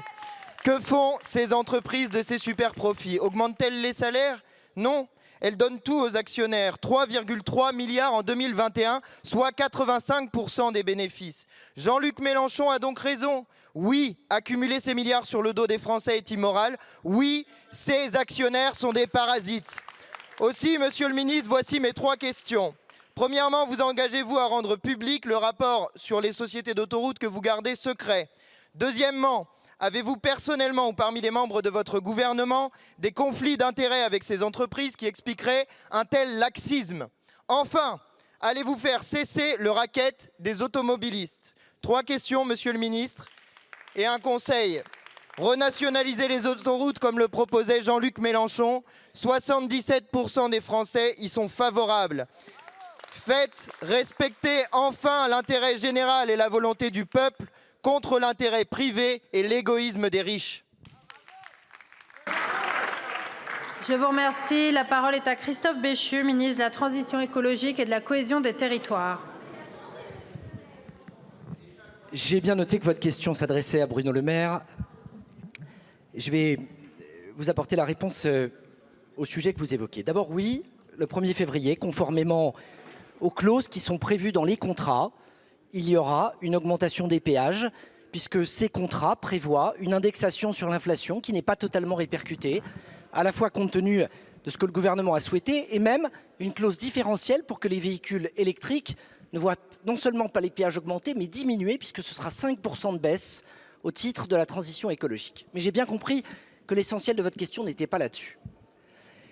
L'enjeu, et c'est la raison pour laquelle ce rapport avait été demandé, c'est de faire en sorte d'obtenir davantage de fiscalité de la part des autoroutes. À la minute où nous nous parlons, nous avons 2 contentieux pendants devant les tribunaux. Un, sur l'indexation de la taxe d'aménagement du territoire pour lequel nous avons gagné une première manche le 13 janvier dernier devant le tribunal administratif. Et la deuxième, sur la taxe exceptionnelle sur les contributions autoroutières. Dans ce contexte, ce rapport, il sert à préparer et à accompagner les arguments du gouvernement. Il est donc couvert par le contentieux en cours et c'est ce qui explique qu'il n'ait pas été publié. L'enjeu pour nous, c'est au contraire d'aller chercher l'argent dans le cadre de ces profits qui sont importants avec une obsession, qui est la fin des concessions. Quand vous dites que la solution serait de nationaliser les autoroutes, ça veut dire que vous souhaitez qu'on mette 40 milliards d'euros d'argent public pour racheter des autoroutes et ensuite faire en sorte que nous financions la route. Ça n'est pas comme ça qu'il faut procéder au titre de la transition écologique. Il faut au contraire faire en sorte de prélever de l'argent sur les autoroutes pour être capable de financer le report modal et en particulier sur le ferroviaire. Les sociétés concessionnaires d'autoroutes sont les premières contributrices de l'AFIT France à ce titre. Je vous remercie. Monsieur Léaumont. Eh bien, monsieur le ministre, vous devriez suivre les recommandations du rapport alors. Récupérer le contrôle des autoroutes dès 2026 ou taxer-les à 63%. Voilà ce qu'il faut faire. Là, vous êtes en train d'attendre, vous rendez l'État impuissant. Monsieur le ministre, un peu de bonne volonté. Les Français se font racketter, il y en a ras-le-bol. Merci, mon cher collègue. La parole est à monsieur Henri Alfandari pour le groupe Horizon. Merci Madame la Présidente. Monsieur le ministre de l'Éducation nationale et de la jeunesse, alors que les arbitrages relatifs aux moyens d'enseignement occupent activement les services déconcentrés de l'éducation nationale, les suppressions de postes à venir pour la rentrée prochaine sont une source d'angoisse pour les communautés éducatives rurales. En effet, ces suppressions de postes viennent percuter les efforts conduits par les collectivités rurales et les services déconcentrés de votre ministère. Le stade expérimental des territoires éducatifs ruraux, qui ne concerne aujourd'hui que 3 académies, les suppressions de moyens d'enseignement et les réalités en matière de mobilité pour les enseignants et les familles sur nos territoires interrogent. En effet, nous ne pouvons pas faire disparaître nos ruralités. Ces ruralités qui se renouvellent toujours davantage dans leur mode d'organisation pour répondre aux nombreux défis qui se présentent à elles. L'école est au cœur de préoccupations des élus ruraux. Elle est souvent la colonne vertébrale des politiques qu'ils déploient au service de la cohésion et de l'attractivité de leur territoire. Surtout, enfin, l'école rurale est un levier essentiel pour accompagner l'égalité des chances que vous portez et pour permettre aux enfants et aux familles de construire sereinement leur avenir. Ainsi, monsieur le ministre, ne serait-il pas temps de réexaminer un certain nombre de critères qui conduisent aux fermetures de classes, notamment le critère de nombre d'élèves par classe analysé? Je vous remercie. Je vous remercie. La parole est à monsieur Pap Ndiaye, ministre de l'Éducation nationale et de la jeunesse. Merci Madame la Présidente, Mesdames et Messieurs les députés, Monsieur le député Alfandari. Depuis la rentrée 2019, comme vous le savez, aucune fermeture d'école ne peut intervenir sans l'accord du maire.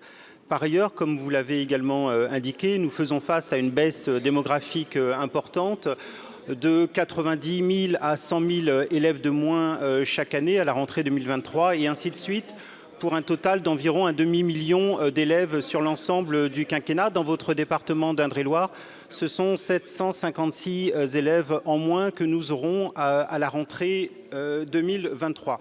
Néanmoins, la suppression de postes ne se fait pas de manière arithmétique, puisque le taux d'encadrement, en général et dans votre département, va continuer à s'améliorer. Nous sommes à 22,3 dans votre département et nous allons tendre vers les 22 élèves par classe. En effet, les territoires ruraux ne sont pas traités de la même manière. Nous tenons compte du fait que les services publics ne sont pas disposés de la même manière et nous prêtons une attention particulière à leur situation. Les DAZEN, néanmoins, sont parfois obligés de regrouper plusieurs niveaux dans les mêmes classes tout en veillant à maintenir le chiffre d'environ 24 élèves ou moins par classe pour les grandes sections, les CP, les CE1. Enfin, à ce stade, nous en sommes encore au début des évaluations du processus pour la rentrée 2023 et je sais que vous êtes en lien régulier avec le DAZEN de votre département. C'est un dialogue qui se construit. Des évolutions vont encore se faire sentir d'ici au mois de juin et à la fin août.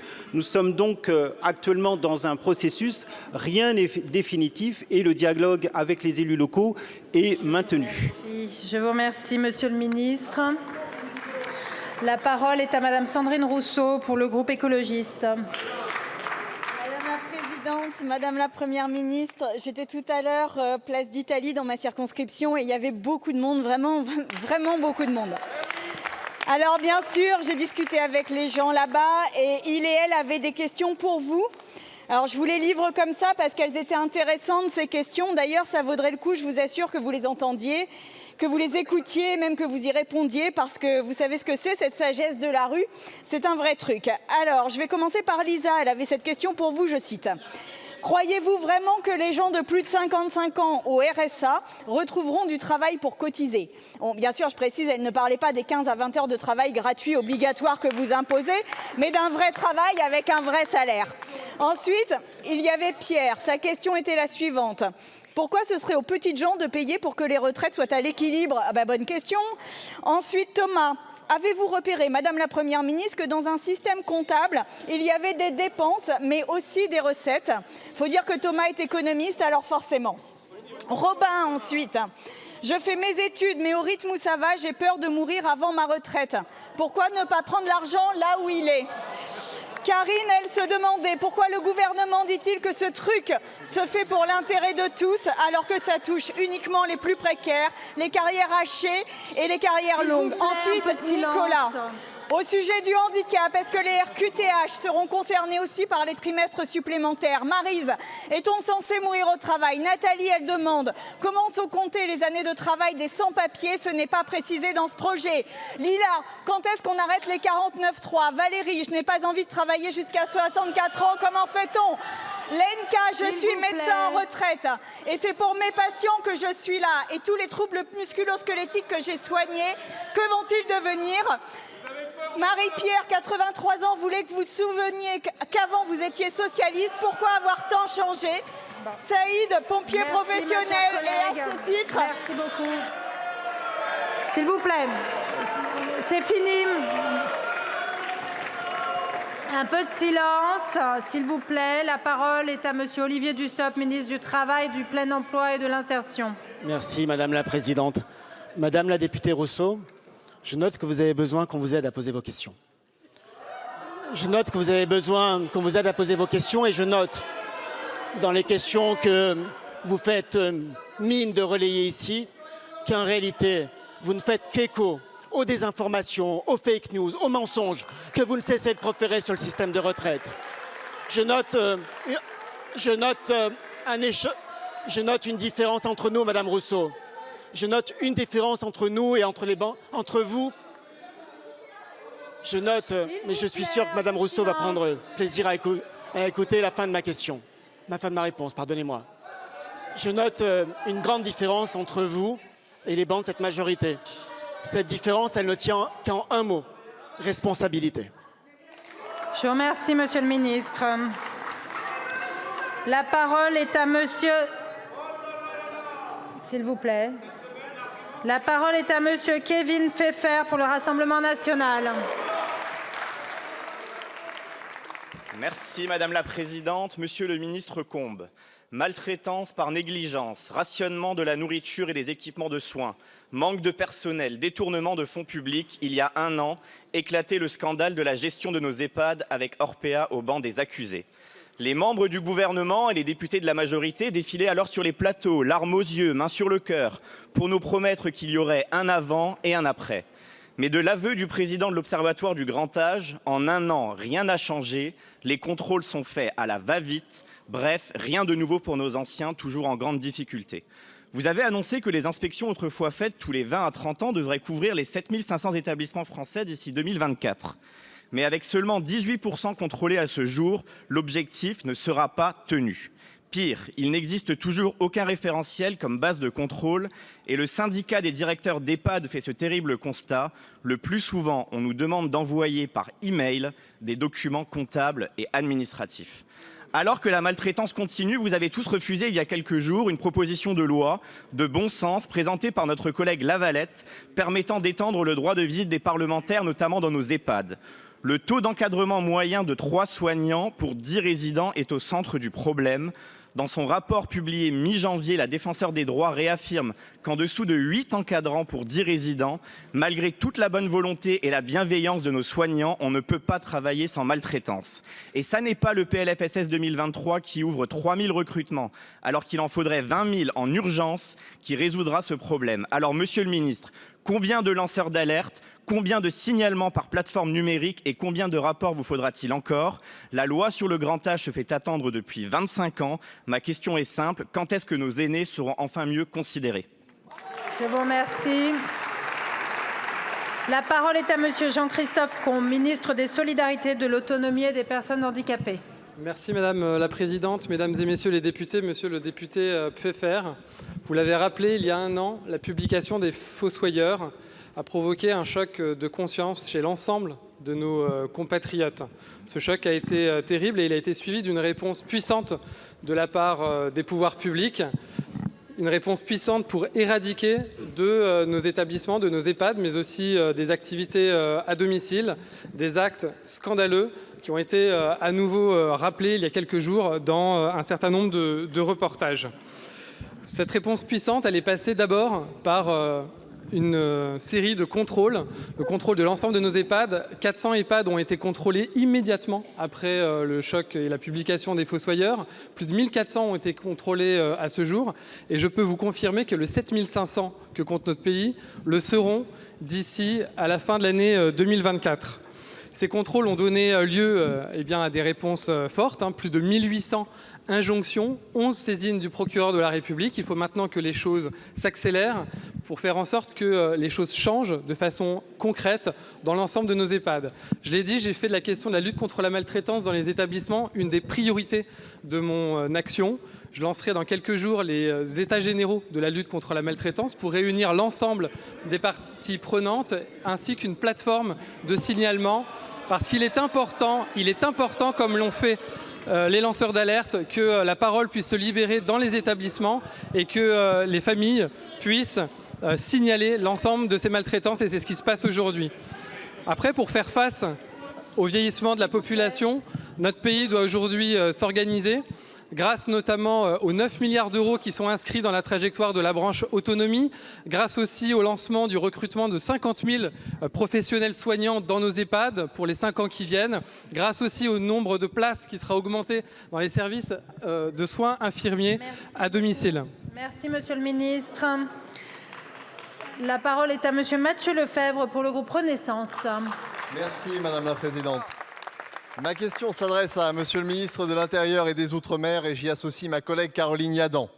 Monsieur le ministre, demain, la ville de Lyon s'apprêtait à accueillir, à l'initiative de son maire, Grégory Doucet, le sinistre personnage de Salah Hamouri à l'occasion d'une conférence sur les accords d'Oslo. D'autres villes, de Gennevilliers à Aubervilliers, n'hésitent pas non plus à mettre à l'honneur un individu qui a été reconnu coupable d'appartenance à une entreprise collective en vue de commettre des actions terroristes sur le territoire israélien. Ce renoncement salutaire, nous le devons à des héros comme Claude Bloch, dernier rescapé d'Auschwitz vivant à Lyon, qui a tourné le dos à la représentante du maire pour protester contre sa venue. Si la France a condamné son expulsion par l'État d'Israël et défend son droit à un procès équitable, sa participation à ce simulacre de conférence aurait été un scandale. Oui, c'eût été un scandale que de prendre prétexte d'une pseudo-conférence universitaire pour réhabiliter un homme condamné par l'État d'Israël pour sa participation à la tentative d'assassinat du grand rabbin Ovadia Yosef. C'eût été un scandale parce que l'on ne met pas impunément à l'honneur un homme dont les liens avec une organisation classée comme terroriste par l'Union européenne sont avérés.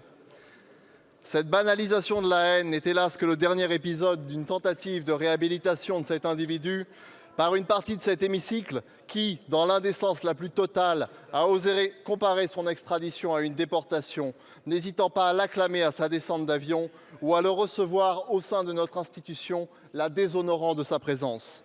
Ma question est donc simple, Monsieur le Ministre. Quelles mesures le gouvernement compte-t-il prendre afin de protéger les Français en général et les citoyens juifs en particulier des actions qu'ils pourraient entreprendre sur le sol français, comme de l'apologie de la haine qu'ils pourraient y diffuser? Je vous remercie. Je vous remercie, mon cher collègue. La parole est à Gérald Darmanin, ministre de l'Intérieur et des Outre-mer. Merci Madame la Présidente, Mesdames et Messieurs les députés. Monsieur le député Lefèvre, vous avez raison. Heureusement que Monsieur le maire de Lyon a renoncé à la mise à l'honneur et à la mise à participation de cette triste personnalité.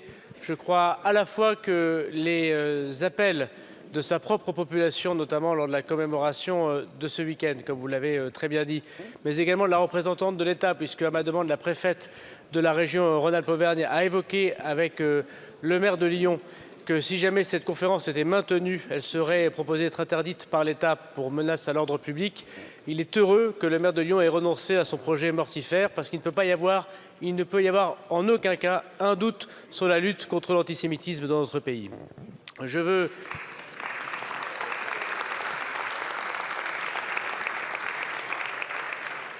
veux également souligner votre action, Monsieur le député, comme président désormais du groupe de l'action contre l'antisémitisme, et je veux dire qu'avec le travail que font les forces de l'ordre, les préfets de la République, mais aussi des associations, c'est un quart d'actes antisémites en moins qui a eu lieu dans l'année 2022.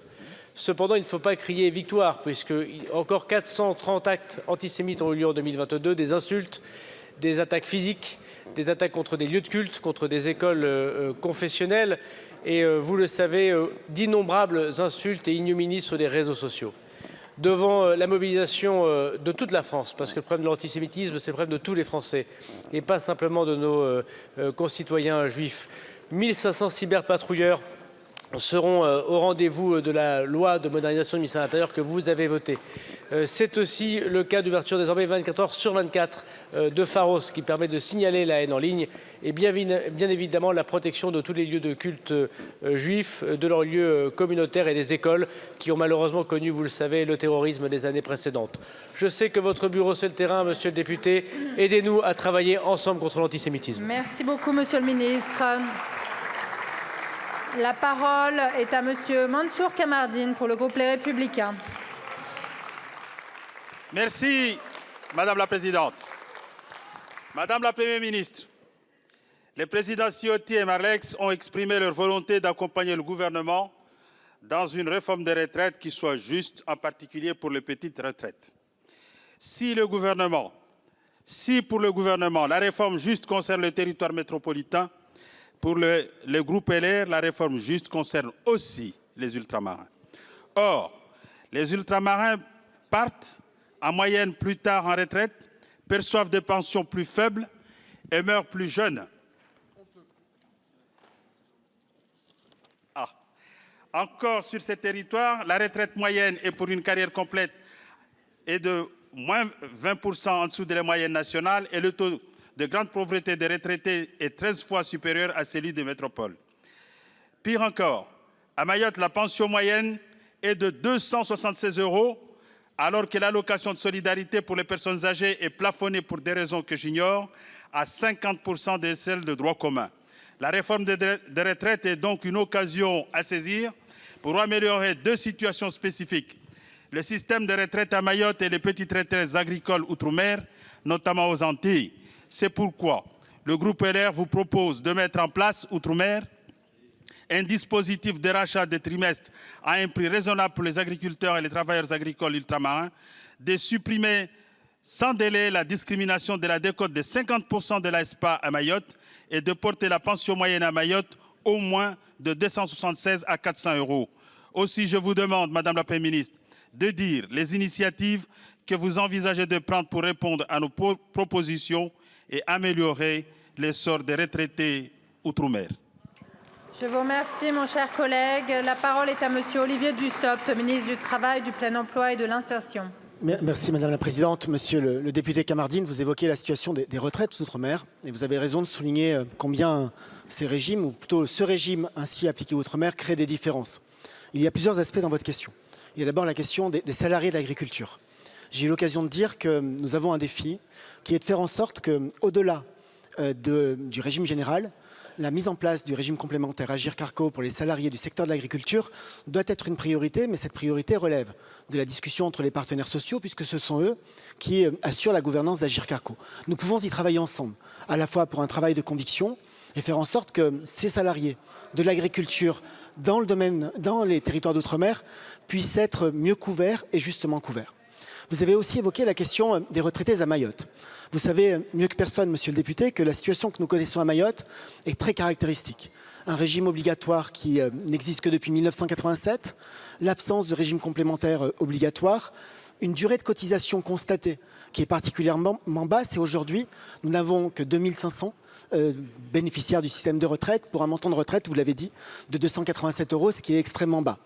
Il y a un certain nombre de dispositifs qui ont été adaptés, à la fois par minoration, vous avez évoqué la question de l'ASPA, mais aussi par un mode de calcul parfois un peu plus favorable pour l'accès à un certain nombre de prestations, notamment en validant d'office un certain nombre de trimestres entre 1997 et 2002. Il y a aussi une période de convergence, vous le savez, notamment sur les questions de cotisation et du nombre de trimestres requis jusqu'en 2023 pour une partie, jusqu'en 2036 pour l'autre. Dans le cadre du projet de loi que nous avons présenté avec la Première ministre, la question de Mayotte n'est pas traitée de manière particulière, elle n'apparaît pas, puisque nous avons fait le choix de ne pas appliquer la réforme telle qu'elle est aujourd'hui au territoire de Mayotte. Cela ne signifie pas que nous ne devons pas travailler. Et d'ici l'examen du texte, je vous propose que nous puissions, avec tous les parlementaires de Mayotte, voir comment nous pouvons améliorer cette situation, la rendre plus juste, mieux protéger les retraités et faire en sorte que cette convergence puisse être accélérée à l'occasion d'une revalorisation, mais aussi d'une amélioration des conditions de gestion des retraites sur Mayotte. Merci, Monsieur le Ministre. Quelques secondes, si vous voulez, Monsieur Kamardine. 7 secondes exactement. Juste pour dire à Monsieur le Ministre, toute notre disposition pour y travailler pendant ce débat, parce que ça ne peut pas être après, car nous avons fait beaucoup de promesses, des promesses qui n'ont jamais été tenues depuis au moins 15 ans. Je vous remercie. La parole est à Madame Aurélie Trouvé pour le groupe La France Insoumise. Merci Madame la Présidente, Madame la Première ministre. Avant que vous partiez, c'est une journée historique de celle qui redonne au peuple sa puissance. Nous sommes des millions dans la rue et la colère monte encore contre votre réforme. Madame la Première ministre, vous rabâchez, cette réforme n'est plus négociable. Vous pariez donc sur le passage en force, contre l'avis de l'immense majorité des Français, contre tous les syndicats de salariés. Passage en force, en étouffant la démocratie parlementaire par un 49.3 déguisé. Et comme vous n'avez plus d'arguments valables, vous tombez dans la grossièreté et l'insulte. Votre ministre de l'Intérieur envoie les opposants de la réforme au roi fainéant. Mais à qui parlez-vous ainsi? À tous les travailleurs essentiels qui tiennent ce pays depuis 2 ans? Vous n'avez pas compris. C'est la France du travail qui est dans la rue. Celle du travail qui use. Ceux qui se lèvent à 4 heures du matin, à Bondy, pour faire le ménage des bureaux de la Défense dès 7 heures, celle qui ne pourra pas tenir 2 ans de plus. Nous aimons le travail, mais le travail dignement rémunéré, le travail qui redonne du sens, le travail qui offre une retraite heureuse. Mais c'est vrai, nous n'aimons pas le travail exploité, celui qui nourrit les profits des actionnaires, et c'est bien pour ça que nous n'aimons pas votre réforme. Vous nous dites... La grève est irresponsable. Vous n'avez sans doute jamais fait grève, moi oui. Savez-vous ce que c'est de perdre une journée de salaire? La grève des travailleurs, c'est un choix responsable et grave. Bravo. Par votre acharnement, vous produisez le chaos. C'est vous et vous seuls qui êtes responsables du blocage du pays. Car le peuple résiste et refuse d'être écrasé une fois de plus. Vous êtes seuls et nous sommes des millions. Alors jusqu'où irez-vous pour imposer votre projet funeste? Je vous remercie. La parole est à Monsieur Olivier Dussopt, ministre du Travail, du Plein Emploi et de l'Insertion. Merci Madame la Présidente. Madame la députée Trouvé, deux mots, mais vous le savez, je l'ai déjà dit. Mais comme votre argumentaire n'est pas nouveau, ma réponse ne sera pas nécessairement nouvelle. Cette réforme, elle est nécessaire. Elle est nécessaire parce que le système est structurellement déficitaire. Je l'ai dit tout à l'heure. Ce sont 150 milliards d'euros de déficit cumulé sur les 10 années qui viennent. C'est un déficit annuel de 12,5 milliards d'euros par an en 2027, c'est demain. C'est un déficit annuel de 20 milliards d'euros en 2035, c'est demain. Et nous avons la volonté que cet effort que nous demandons aux Français soit le plus justement réparti. Nous le faisons avec l'aménagement des carrières longues. Nous le faisons avec la prise en compte de la pénibilité. Bien nombreux parmi les exemples que vous avez cités sont ceux qui vont pouvoir bénéficier à la fois de l'amélioration du compte professionnel de prévention, mais aussi de la meilleure prise en compte des critères ergonomiques sur les postures pénibles, sur les vibrations, sur le port de charges lourdes. Bien nombreux parmi celles et ceux que vous avez cités sont ceux qui vont bénéficier du relèvement de retraite minimum. Il y a dans la réforme que nous portons, Madame la députée, des progrès sociaux et qui sont aussi une manière d'accompagner l'effort que nous demandons aux Français. Ne sortez pas de la vérité de cette réforme. Dites ce qu'elle contient véritablement plutôt qu'essayer de la déformer et de faire peur aux gens. Cette réforme, je le dis, elle est nécessaire et juste et c'est pour ça que nous allons la mener. Je vous remercie, Monsieur le Ministre. Madame Trouvé, 5 secondes. Je réponds. Vous voyez, Monsieur le Ministre, vous pensez avoir raison, comme d'habitude, contre tout le monde. Mais tout le pays est debout, et tout le pays sera debout demain. Merci et c'est ce qui beaucoup. vous fera perdre. La parole est à Monsieur Guillaume Garot pour le groupe socialiste. Merci Madame la Présidente. Monsieur le ministre du Travail, aujourd'hui, les Français se mobilisent massivement. À Paris, à Marseille, à Laval, à Toulouse, à Maubeuge. Ils se mobilisent massivement et partout en France pour dire non à la réforme des retraites que vous voulez imposer. Massivement et encore plus nombreux que le 19 janvier. C'est une protestation de grande ampleur qui vient des profondeurs de notre pays parce qu'elle touche à l'idée même que les Français se font de la justice. Car ils ont bien compris, les Français, qu'avec les 64 ans, c'était les ouvriers, les employés, les salariés qui ont fait des études courtes qui devront faire les plus grands sacrifices et que les femmes en particulier allaient être pénalisées selon les mots d'un ministre du gouvernement. Alors, monsieur le ministre du Travail, pour ne pas brutaliser notre pays, pour ne pas le fracturer davantage, pour ne pas ajouter l'injustice aux inégalités, quand allez-vous retirer votre réforme? Je vous remercie. La parole est à monsieur Olivier Dussopt, ministre du Travail, du Plein Emploi et de l'Insertion. Merci Madame la Présidente. Monsieur le ministre Garot, vous nous interrogez sur le sens de la réforme. Quelle note? J'ai eu l'occasion d'y répondre. Vous nous interrogez en particulier sur la question de celles et ceux qui commencent à travailler tôt.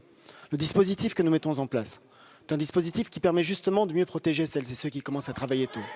Dans le système que nous connaissons aujourd'hui, système que nous connaissons et qui se caractérise par 2 niveaux de prise en compte.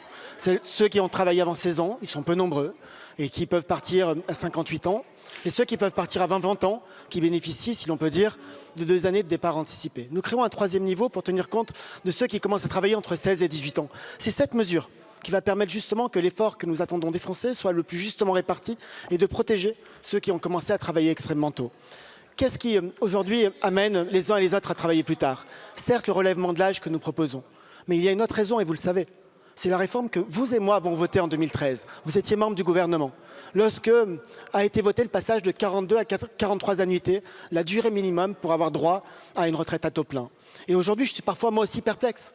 J'entends votre question et je me demande si vous défendez la position de votre premier secrétaire, retraite à 60 ans avec 43 années de cotisation, c'est une machine à décote, ou la position de votre premier secrétaire délégué, votre nouveau premier secrétaire délégué, qui considère que c'est illusoire.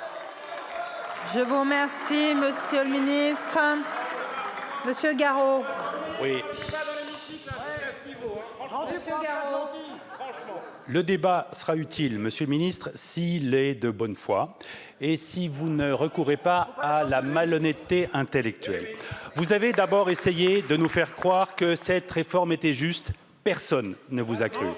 Vous avez essayé de nous faire croire que le régime était au bord de la faillite. Personne ne vous a cru.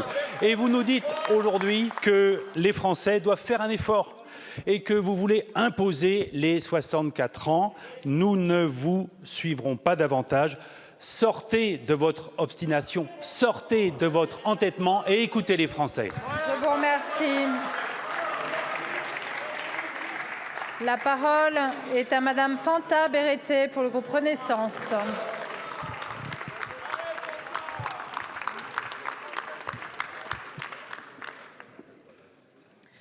Madame la Présidente, mes chers collègues, ma question s'adresse à Monsieur le ministre du Travail et du Plein Emploi.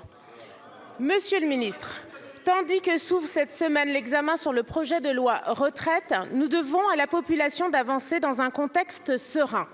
Que l'on soit pour ou contre cette réforme, très bien. Que l'on soit là pour affirmer nos convictions, en particulier si elles divergent, très bien aussi. C'est le but. Mais il se produit ici quelque chose de très vicieux. Tous les moyens sont-ils bons pour porter nos convictions? Ce que dit le texte est écarté au profit de ce que l'on veut lui faire dire. Parce que l'objectif, c'est de mettre les Français dans la rue. Mais du coup, s'agit-il vraiment de lutter pour l'intérêt collectif? On peut se le demander, car après l'étape qui consistait à alimenter les plateaux TV de propos démagogues, de contre-vérités et de mensonges, oui, de mensonges, quand on soutient par exemple qu'une aide-soignante atteinte de polyarthrite partira à 64 ans, alors que le texte réaffirme que les travailleurs handicapés prendront leur retraite à partir de 55 ans. C'est un mensonge. Désormais, on passe à l'étape 2 de la communication et des agissements tendancieux avec les fermetures des mairies par solidarité, sous-entendant que même les instances de la République s'opposent à cette réforme. C'est là le summum de l'instrumentalisation. La maire de Paris évoque une mesure symbolique. Symbolique, oui, symbolique du piège dans lequel certains sont tombés, sous couvert de l'intérêt du peuple de vouloir gagner par tous les moyens en popularité. Le droit de grève est un droit individuel. Monsieur le ministre du Travail, que pensez-vous d'un employeur et a fortiori d'un employeur public qui décrète de fermer sa structure par solidarité avec une manifestation? Je vous remercie.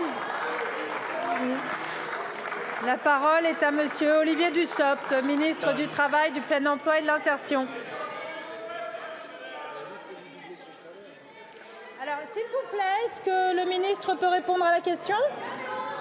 Merci, merci Madame la Présidente. Madame la députée Berrette, lorsque nous sommes dans un moment de mobilisation sociale, il y a pour moi, notamment pour ce qui concerne les agents publics et les employeurs publics, deux principes qu'il s'agit de respecter. Premier principe, c'est le droit de grève. C'est un droit constitutionnel, garanti, que nous respectons, et chacun peut faire grève lorsqu'il le souhaite, lorsqu'il le juge utile. Il y a un deuxième principe qui est celui de la neutralité du service public.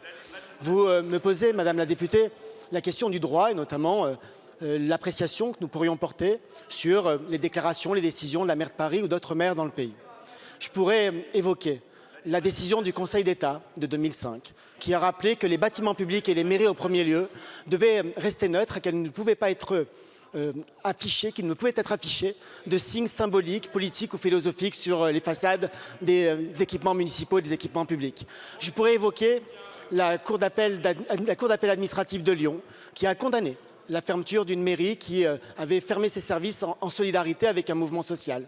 Je pourrais aussi évoquer les articles 711 et suivants du Code de la fonction publique, qui rappellent qu'il y a un principe, celui du service fait, qui écarte la possibilité de payer les agents grévistes, car si la grève est un droit, le paiement de la grève est au contraire quelque chose qui n'est pas toléré. Mais au-delà de ces questions de droit que peut-être un jour le juge appréciera, il y a une question de morale, une question politique. J'ai été maire pendant 10 ans de ma ville d'Annonay. J'ai eu maintes occasions d'être en conflit, en opposition avec les différents gouvernements qui se sont succédés. Mais jamais je n'ai pris les usagers en otage. Jamais je me suis servi des services pour instrumentaliser un procès politique. Et encore moins un procès en illégitimité. Jamais j'ai fait peser sur les agents de ma collectivité quelque pression que ce soit pour faire grève ou pour prendre le poste. Je crois que c'est là le principe de neutralité, mais aussi un principe de respect et de responsabilité. Je vous remercie, monsieur le ministre. La parole est à monsieur Pierre Morin pour le Rassemblement national. Merci Madame la Présidente. Ma question s'adresse à monsieur Christophe Béchu, ministre de la Transition écologique.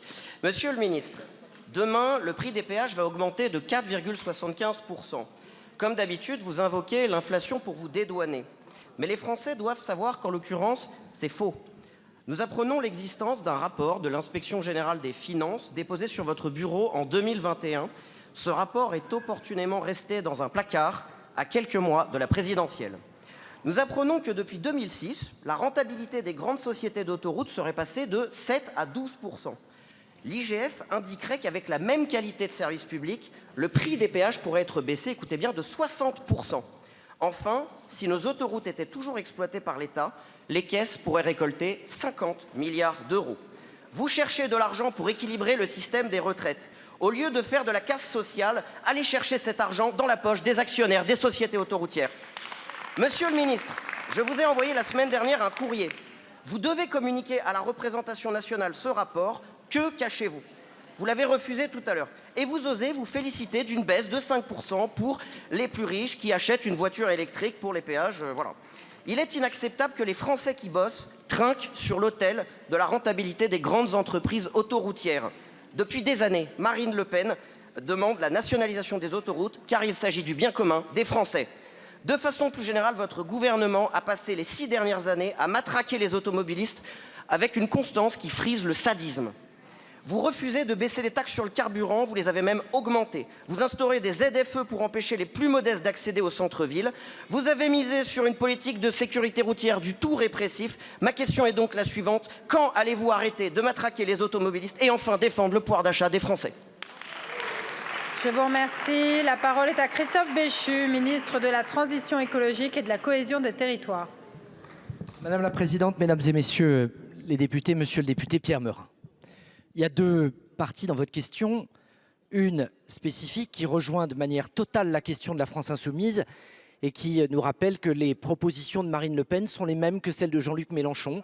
Dépenser 40 milliards pour racheter les sociétés d'autoroutes et se retrouver dans une situation à la fin où on utiliserait précisément l'argent des Français pour aller le mettre dans le rachat des autoroutes plutôt que pour l'utiliser d'une autre manière. Vous m'expliquez que nous invoquons l'inflation. Le sujet n'est pas celui-là. Le sujet, c'est qu'il y a des contrats qui ont été passés au milieu des années 2000. Ni vous ni moi n'étions là. Dans ces contrats, il y a des clauses. Dans ces clauses, l'inflation est une clause. L'indexation du prix sur l'inflation est présente depuis cette époque. Et la réalité, c'est que nous ne pouvons augmenter les taxes ou les règles que dans le cadre juridique applicable. Et c'est exactement ce que nous faisons. Deux contentieux qui sont en cours, notamment à l'issue de la disposition qui a été votée dans la loi de finances de 2020. Je vous redonnerai mon adresse parce que je n'ai pas reçu de courrier de votre part me demandant la communication de quelque rapport que ce soit. Pour une raison relativement simple, c'est que vous savez très bien qu'en 2021 ou en 2020, je n'étais pas dans cette situation. Maintenant, plus largement, vous dépassez ça en disant le sujet, c'est le matraquage systématique des automobilistes.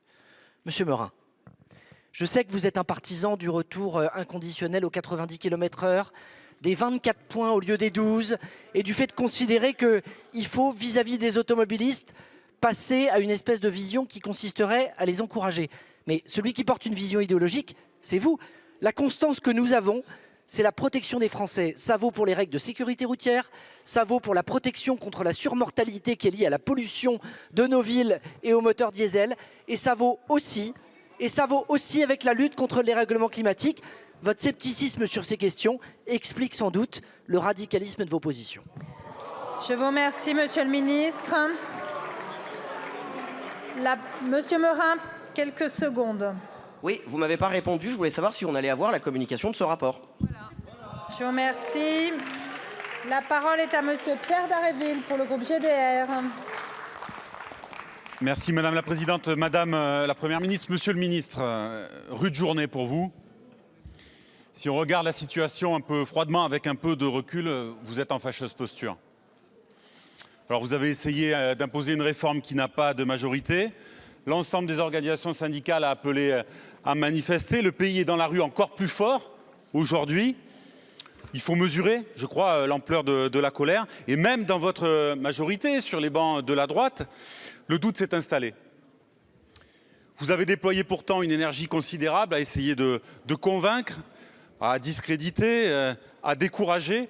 Et maintenant, Monsieur le ministre, il faut écrire le scénario du retrait, de l'abandon de cette réforme qui est manifestement illégitime.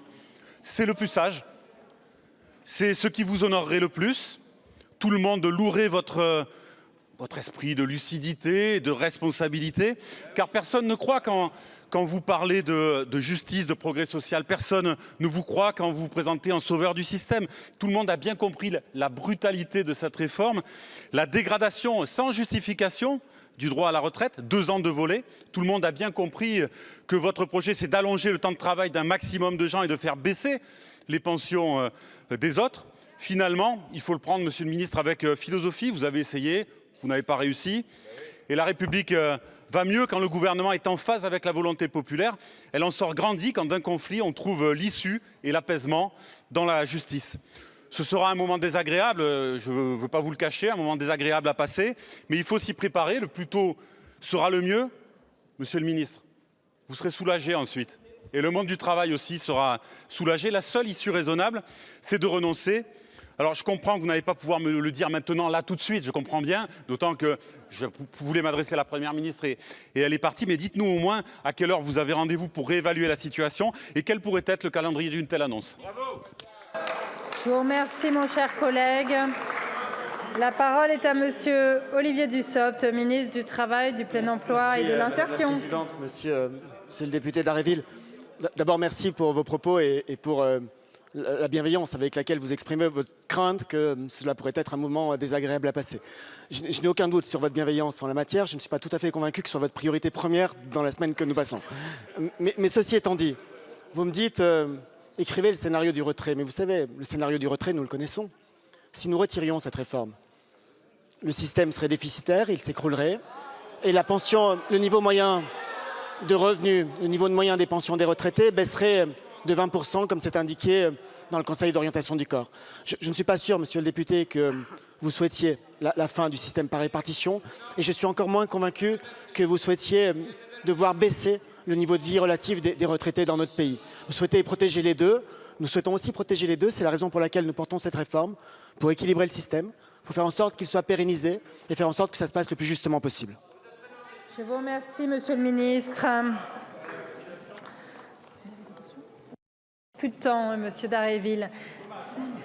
Alors, vous en aurez la semaine prochaine, ne vous inquiétez pas. La parole est à madame Estelle Youssoufa pour le groupe Lyot.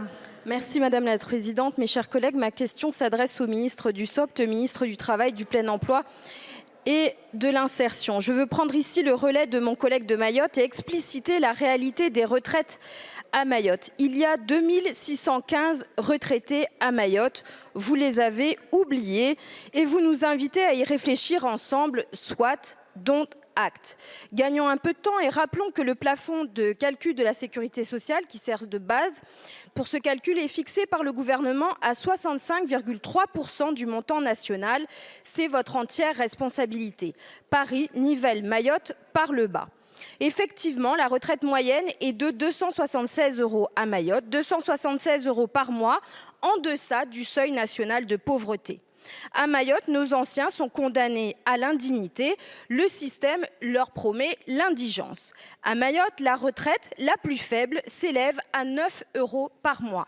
Sachez que 9 €, c'est le prix du pack d'eau à Mayotte, puisque nous n'avons pas assez d'eau potable.